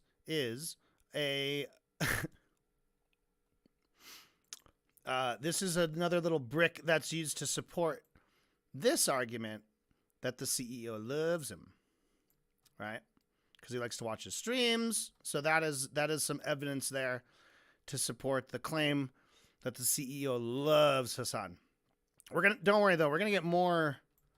We'll have more support here because this doesn't like fully support that claim yet, but he's only getting started. He's gonna tell us other reasons why he like loves Hassan, right? Problem there, Danny boy? Doesn't matter if fucking rapes happen on October 7th. By speaking what he believes, he should be on Rumble with the other fringe or radical political streamers. But Rumble is fucking right-wing. I don't even know who most of these people are. There's Alex Jones, obviously. Is that Nick Fuentes? I don't know who these other people are. I'm gonna take a guess. I'm gonna say that's Fresh and or Fit, and that's Sneeko. Who's the empty chair? Who's the question mark? Well, I guess that's exactly it. I just did the who's on first bit to myself. Who's in the last square? Exactly. Who?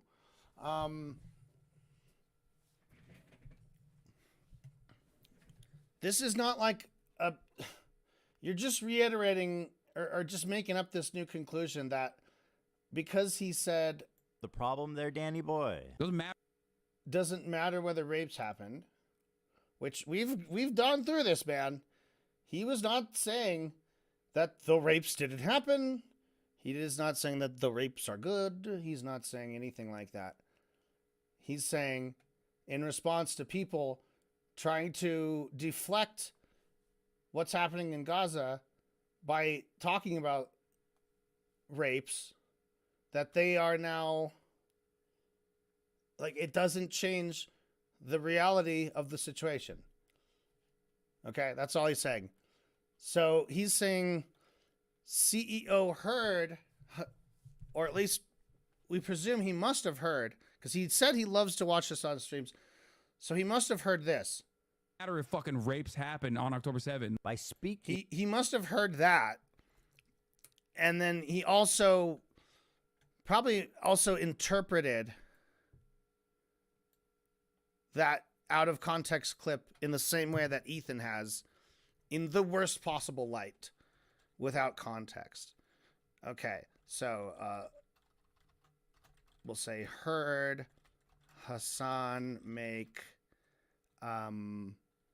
outrageous statement about rapes not mattering.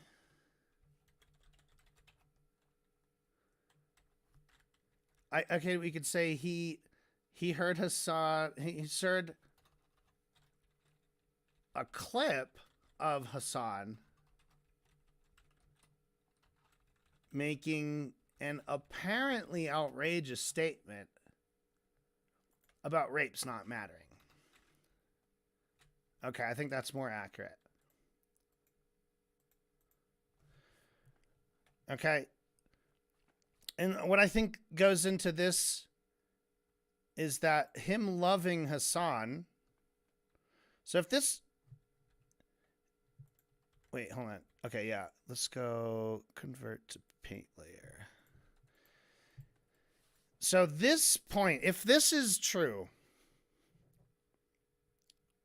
this would not be evidence that the CEO loves Hassan, right? This would just be something that goes along with this evidence to prove that Twitch is a megaphone for terrorist orgs, right? So we could say, like, he heard this clip, and he I guess we could say he believes the outrageous interpretation of the clip and agrees with it. That's sort of what's implied here, right? He agrees with the outrageous interpretation of that statement, right? Which you're basically saying he also is a kind of a rape apologist, or at least selectively is an apologist for rapes, right? And this can kind of, I guess, these might kind of meld as one argument, because it's sort of like one is basically saying the other, right?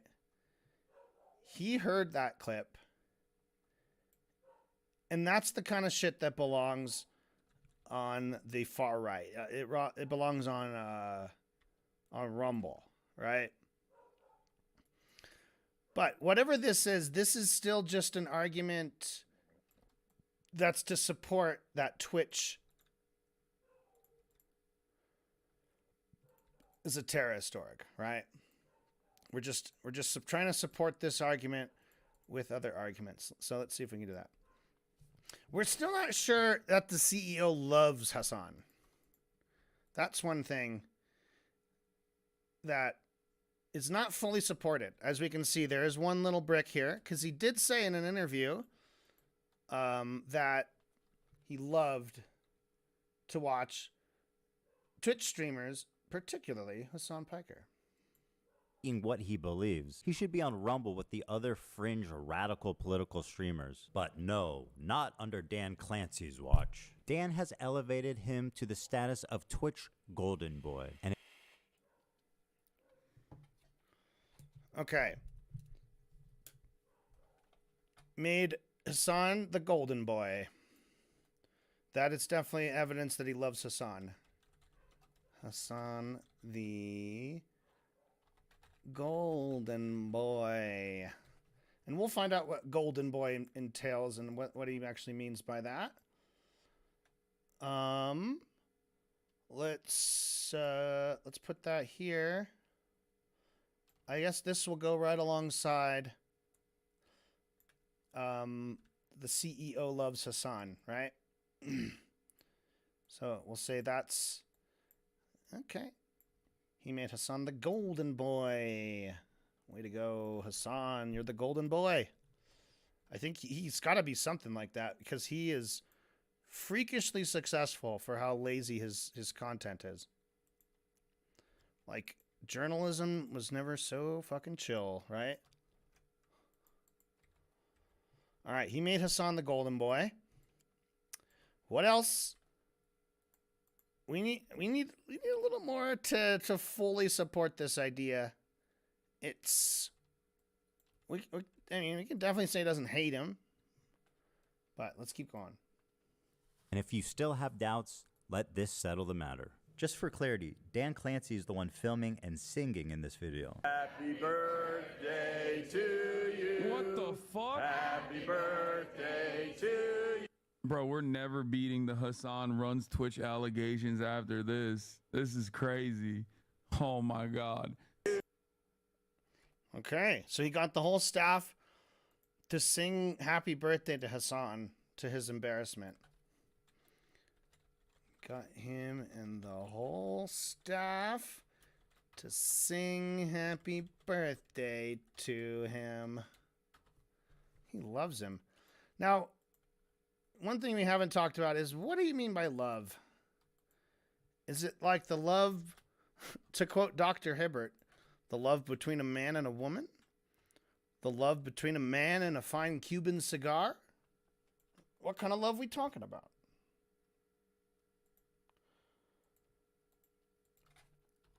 Got him. I said got him. Sang along with staff happy birthday to Hassan. Okay, he sang happy birthday to Hassan. I'm gonna have to give it to that is possibly a good supporting argument that the CEO loves Hassan. All right.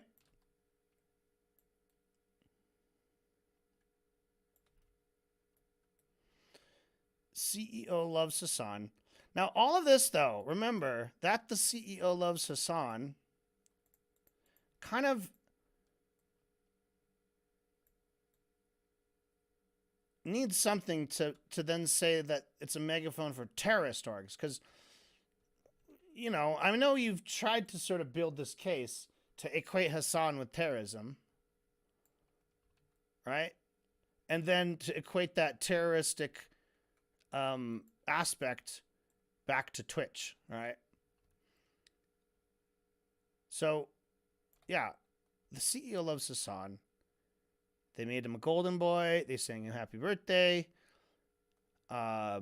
He's talking about him in other news media. We also have to assume that he heard these out of context clips of him saying, it doesn't fucking matter if there were rapes. And, you know, he also has to have interpreted exactly what Ethan is sort of interpreting it as like, and to agree. And he's also like, it doesn't fucking matter that there's rapes. And they're all like, yeah, fuck yeah. Fuck them. Okay? I guess the transitive property, it's not going to be a very stable conclusion the way it is now. It's a little Tetris, what's it called? Fucking Jenga. It's a little Jenga right now. This big claim is kind of going to fall down because this argument is a little unfounded. We don't really know if he did hear and agree with all of those statements. Maybe there's other evidence that we can slip into this between there. But we have to be able to connect CE loves Hassan and terrorism. Like, what is the Hassan terrorism connection? I mean, is it that he had that one kid on? I mean, we've talked through all this shit. None of this shit held up at all. So you got to give me something else for me to agree that Twitch is a megaphone for terrorist organizations. Do you think Ethan's going to define what he means by terrorist organizations? Nope. Give us examples of ones. He's going to describe this. Doesn't make one. Happy birthday, dear Hassan. This is crazy. Happy birthday to you. I'm cooked. I'm cooked. Happy birthday from Twitch. I've been looking around and I genuinely have never seen another video like this where Dan Clancy. Let's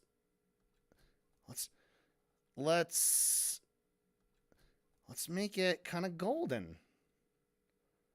And maybe I'll just like kind of handwrite in there. This was fucking cringe. Good point, Ethan. And you know what? You made me laugh. After all of the amount that I hate you for producing this garbage, you made me laugh, buddy. You still got it in you. So maybe this could all be a learning thing. I wonder if Ethan would ever spend 10 hours watching this and be able to get through any of the earlier shit when I was like screaming at him. I doubt it. I also doubt any of these people that dipped into the stream for just a few minutes, like just to like drop their little piece, accuse me of like standing for Hassan. Like, if I was standing for Hassan, I guess I'd go through this, but I don't think I'd be like paying as much attention to it.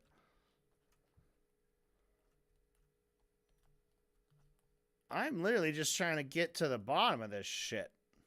I don't like either of these guys. I hope that's been clear. I don't like either of these guys. We haven't seen Hassan like depicted as like saying anything about Ethan, right? Has he mentioned Ethan at all in any of these clips? Because he'd be like, he secretly hated me all along. And then he plays clip after clip of Hassan saying, I fucking hate liberals. Oh, I hate liberals. Dude, when you hang out with a lot of leftists, you're going to hear the phrase, I fucking hate liberals, a lot. And you got to not, like, take it personally. You gotta realize they're just getting out the anger of what the liberals are doing. And they're usually probably not referring to like your buddy. They're probably talking about a propagandist or a politician or a newspaper editor. And that's who their like ire is going towards when they say I fucking hate liberals. These liberals are the worst. That's usually what that means. It's not about like I hate my friend who says that who identifies himself as a liberal, because you're probably you're probably both talking about different things. Like liberals don't even have the same idea in their head of what a liberal is as a leftist does. Okay, what do we hate about you guys? It's your pro-capitalist leanings. It's your anti-communist leanings. Those are shitty. It's that you like accept and regurgitate Cold War anti-communist talking points as if they're just true. And just repeat the same or even lamer bullshit that you get from right-wingers. All with the veneer of like, hey, we're not as bad as those guys. At least we're pro-choice and we're pro-gay.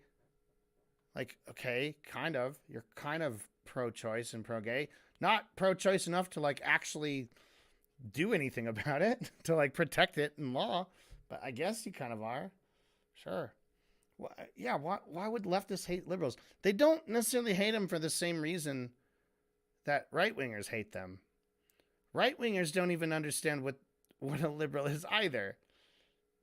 They think that you're like eating babies and trying to like have abortions for fun. You know? They've got twisted, fucked up ideas of what liberals are. And they lump liberals and leftists and all of them all into one disgusting bucket and talk about it as if they're one group with a hive mind. They're like, oh, the liberal left, they all act in lockstep. And if you don't follow the party line, they all go after you. I mean, that's the kind of fiction that we're getting from Ethan. Who, again, he's like, I'm a liberal. All right. It's your fault to say you're liberal. Like Hassan was saying, I fucking hate liberals before you had any like political identity at all. You're like learning about politics. You don't have to like put your stake in liberal and that's me and that's what I am. And not want to like take all the shit that comes with that. All right. You're a liberal. Great. So why are you a liberal? Like, just because it's not conservative? I mean, that's one reason. But you're going to learn like other problems with being a liberal because of all the shit you have in common with conservatives. Because of all the shit you have in common with Trump. The reason that nobody anywhere in that upper echelon has any interest whatsoever in disrupting the status quo. They don't care. They're happy where they're at. They're fucking sitting high at the hog, and there's going to be this big recession, and they're going to somehow, like, just grab a bunch of money and just get richer through it somehow. All right. So we're off to a sketchy start, but it's starting to pick up a little bit, okay? It definitely was cringe and fucking humiliating that this staff had to gather around and sing happy birthday to Hassan. Hassan was right to be embarrassed. He kind of was. Like, he was just like, oh, well, this is bad. Because who wants this? This was a very foolish and stupid and cringe thing for the CEO to do, to try to kiss up to Hassan. Because, like, who wants this? Whoever would... I would hate this so much. I'd be like, fuck you for doing that to me. Don't ever do that to me again. You don't understand how uncomfortable that made me. You put me right on the spot. I don't appreciate that at all. I'm not gonna take part in any more of your little schemes, okay? Because this was not cool. But some people might have liked it, I guess. They'd be like, oh, it was so... Does he know any of these people? Because, like, if these were people you knew, they're like, hi, Hassan, I would get that. But presumably, these are all just strangers. These are, like, office workers at the website that you stream from. And they're all like, hey, you're, like, a significant portion of our salary. What's up? That's got to be weird. Room and sing happy birthday for Hassan Piker. How humiliating is that? There's also a small issue of Dan being a total creep. Want to explore clips? Okay. That's very nice. And now you have a clips feed. Okay? Suppose you want to check out... What was that first thing? Was that something horny? It looked like pancakes or something.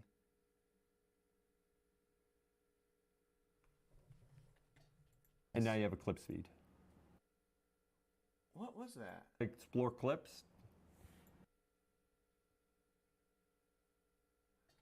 It's like a big omelet or something. And they're shaking a pan, and there's a Pepe And there's a Pepe in the... Does he have an actual... That's very nice. I don't know. It kind of looked like there was a Pepe in the background, too. And what is he doing? He's watching... This must not be the thing Now you have yet. a clips feed. This is a woman. I don't want to eat boogers. She's just like standing around in some kind of place. I don't want to eat boogers. Aaron Stevie, surprise pool stream, pools, hot tubs, and beaches. So it's this woman streaming it up. It's got to be like a hotel pool or something. Okay. Back to I don't want to eat boogers. Suppose you want to check out the stories. Uh-oh. What's his story say? Cassia Brie? The Nicole? Jesu? Is this his horny stuff? To see what you missed yesterday. You click there. Is he really? And he knows that someone's got a camera on his phone. And he's like, I'm going to show you what I'm into. You ready? Put this online. I'm showing you right now. Okay, let's see. Is it horny stuff? Oh, it is.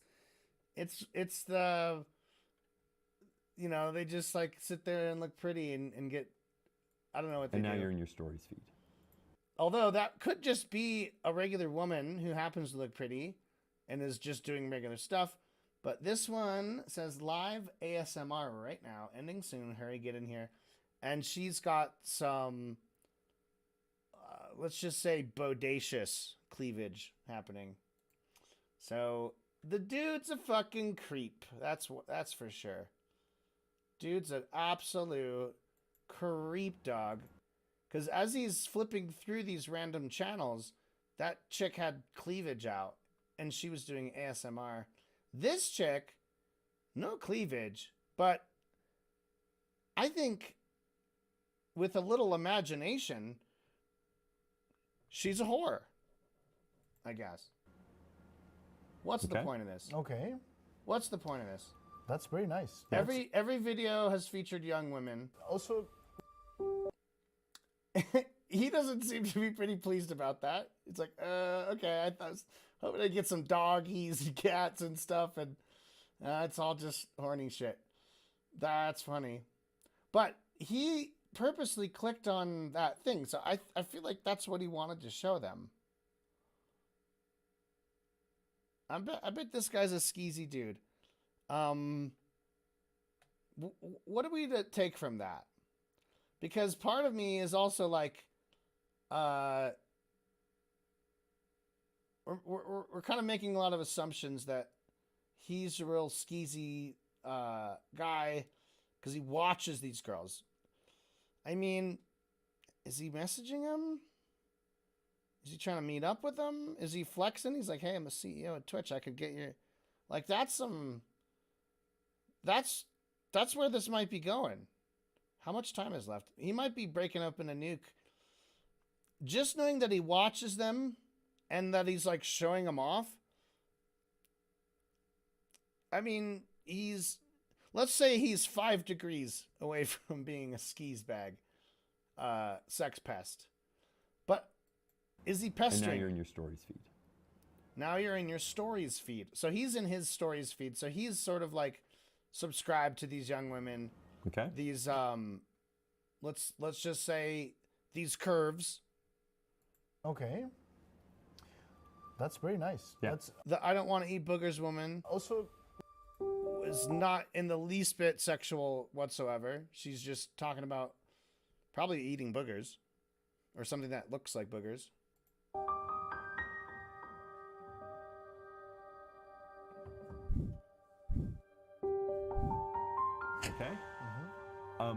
Okay. Okay. Suppose you want to check out the stories to see what you missed yesterday. You click there. Dude, these are not great examples. At least the other ones that showed cleavage are better examples. This is just literally 2 women like with their face. What's the problem? And now you're in your stories. I guess. Okay. okay. Play it That's again, very I nice. guess. That's Yeah. Also, okay.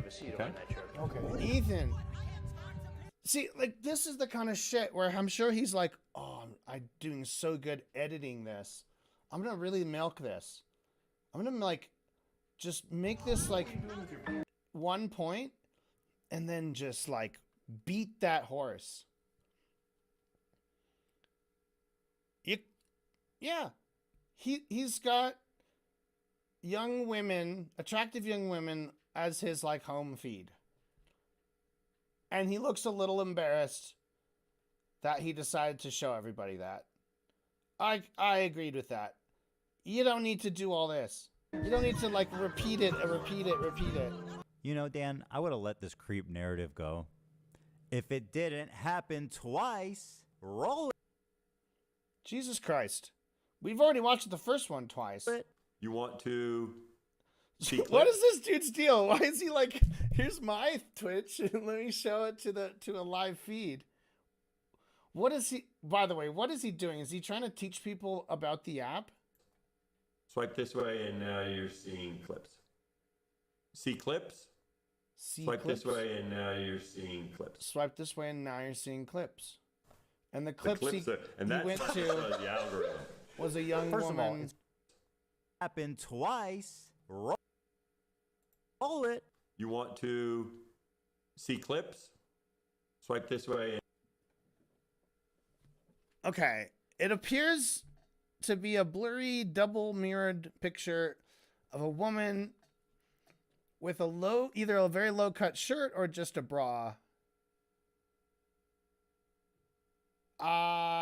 And I don't know. He just said swipe this way and also clips. Clips of what? What was he? Because before he was like, here, now it shows your homepage. So like, yeah, he was going to his homepage.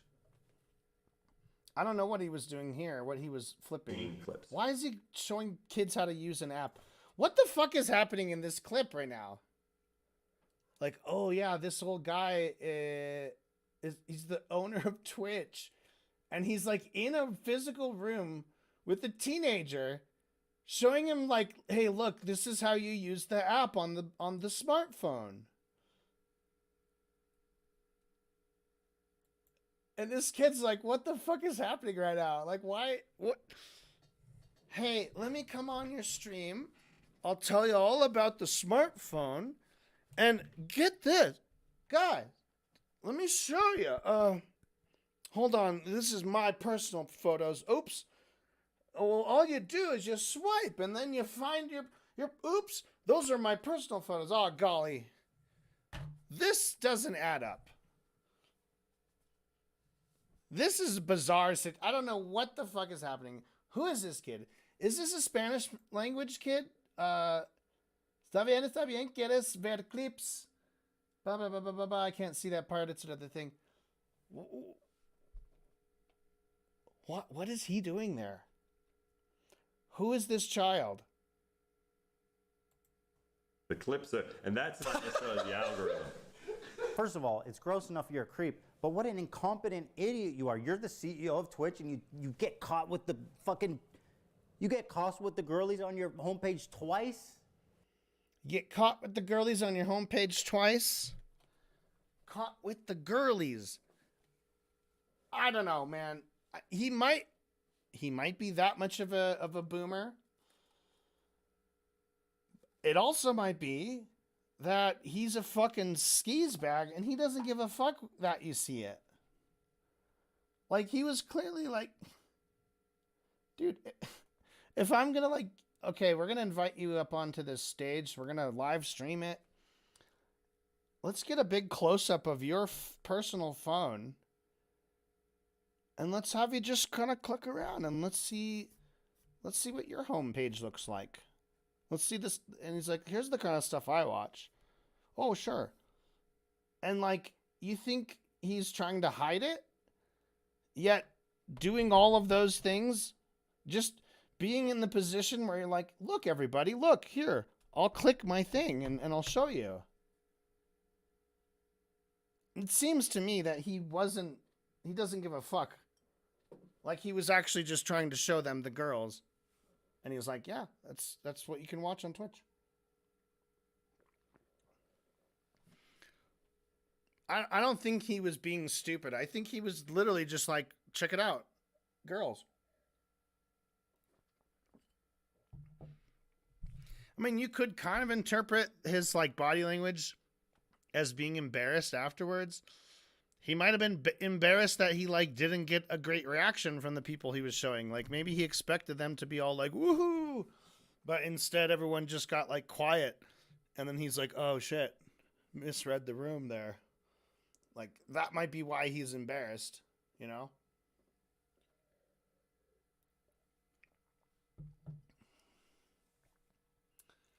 This is ridiculous. I can't get through this fucking documentary. This documentary, this film. This is the most difficult film to watch. Bro, come on, dude. You got wife, man. Got daughters. We don't need to know about this. Don't want that in my head, bro. It's also a little bit disturbing considering, you know, he's these people's bosses. Okay? Mm-hmm. Yeah. Yeah. That's what I'm saying. Did he have a have a little deal? Or is he like low key trying to like promote these girls so he can slide in and say like, hey, I did you a favor? There's more where that came from. Possibly. There is definitely a conflict of interest. I agree it's super weird. The only thing I'm contesting is that I don't think that guy's trying to hide it. I think he's just like, I think he probably just doesn't give a fuck. He seems like a skeezy old, like, fucked up, weird guy. I mean, yeah, he's a dick. He's a fucking weirdo. For sure. All right, so he's incompetent. He's a creep. He's protecting terrorist propagandists. So what's up? So what's the big deal with Dan Clancy? Okay, it's that third one again. You just can't say, oh, we didn't establish. Okay. Mm-hmm. So what's up? So what's the big deal with Dan Clancy? Protecting terrorist propagandists. Protecting terrorist propagandists. Okay. He just made that point that he's protecting terrorist propagandists, plural. So far, we only know who's another terrorist on Twitch. He kind of mentioned Frogan as another terrorist propagandist, but he has left that alone. Kind of. He did use her picture to ridicule her multiple times, but has never said or explained what it is that she did or said. And definitely never pointed out that she's like ranked 10,000th ish when it comes to like the top Twitch streamers. We don't know that the CEO even thinks that Hassan is a terrorist.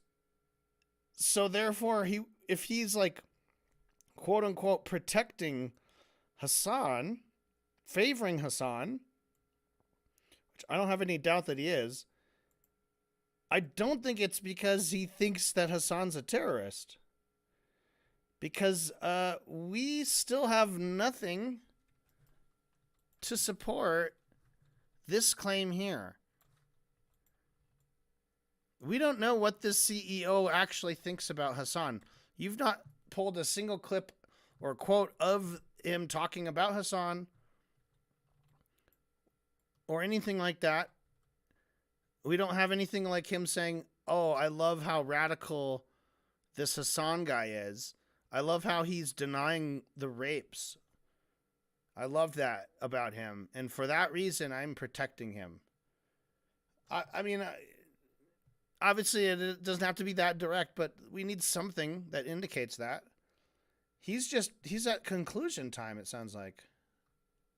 So what's up? So what's the big deal with Dan Clancy? Well, what happened next is what really made me realize how corrupted and rotten Twitch is to the very core of the organization. First, let me introduce you to Frogan.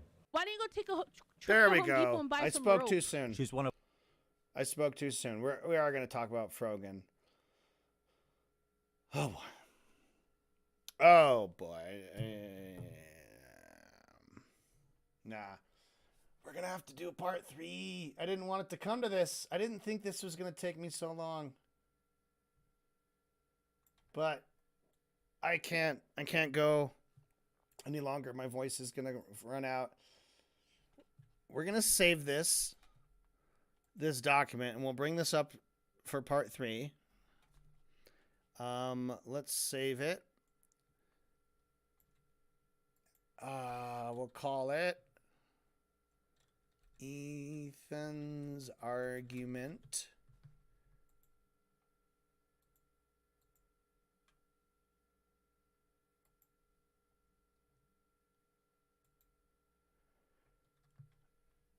And we're going to see if this argument here can be supported or if it's going to fall down. Now, this is kind of a technique I'd like to do for more big claims, where someone makes a claim and pretends to give a bunch of evidence to build a case. And the fact that everything gets said out of order and is incomplete or it's rapid fire, like you have all these different points, you don't have time to sit and focus on them, figure out how they all actually work together, right? So I'm trying to take everything that he said, every claim, and turn it into one of these little bricks, one of these little things that'll support an argument, right? And some will be sub-arguments that together make another big argument that support this. But if we write everything down and we have these physical bricks to see, we can then determine if this argument really had any support, if he properly supported the argument. We can just look at the drawing, we'll look at the chart, make it easy, right? And if anyone wants to contend or argue that I missed a point or I should draw another brick that says this or that because he said this or that, or, you know, if you say, no, this should be bigger, it should have more weight, you know, you could argue that. I don't think this one has a lot of weight because it is, again, unfounded. And until it has some evidence, it's not going to be anything to support this claim. So we are at 117. We're at 117. That's where we stopped. I'm sure we can finish this by tomorrow. I am sure of it. I just know it. All right. Let's save this. Let's fuck off. Let's go home. Get out of here. You don't have to go home, but you can't stay here. All right? Get out of here, all you guys. And I hope there's some non-fucking Ethan-pilled fucking dipshits in the comments next time. Fuck all of you. Everyone was an asshole in the comments today, which is totally the opposite of every single other time I've ever streamed. I've always had nice people. I've always had understanding people.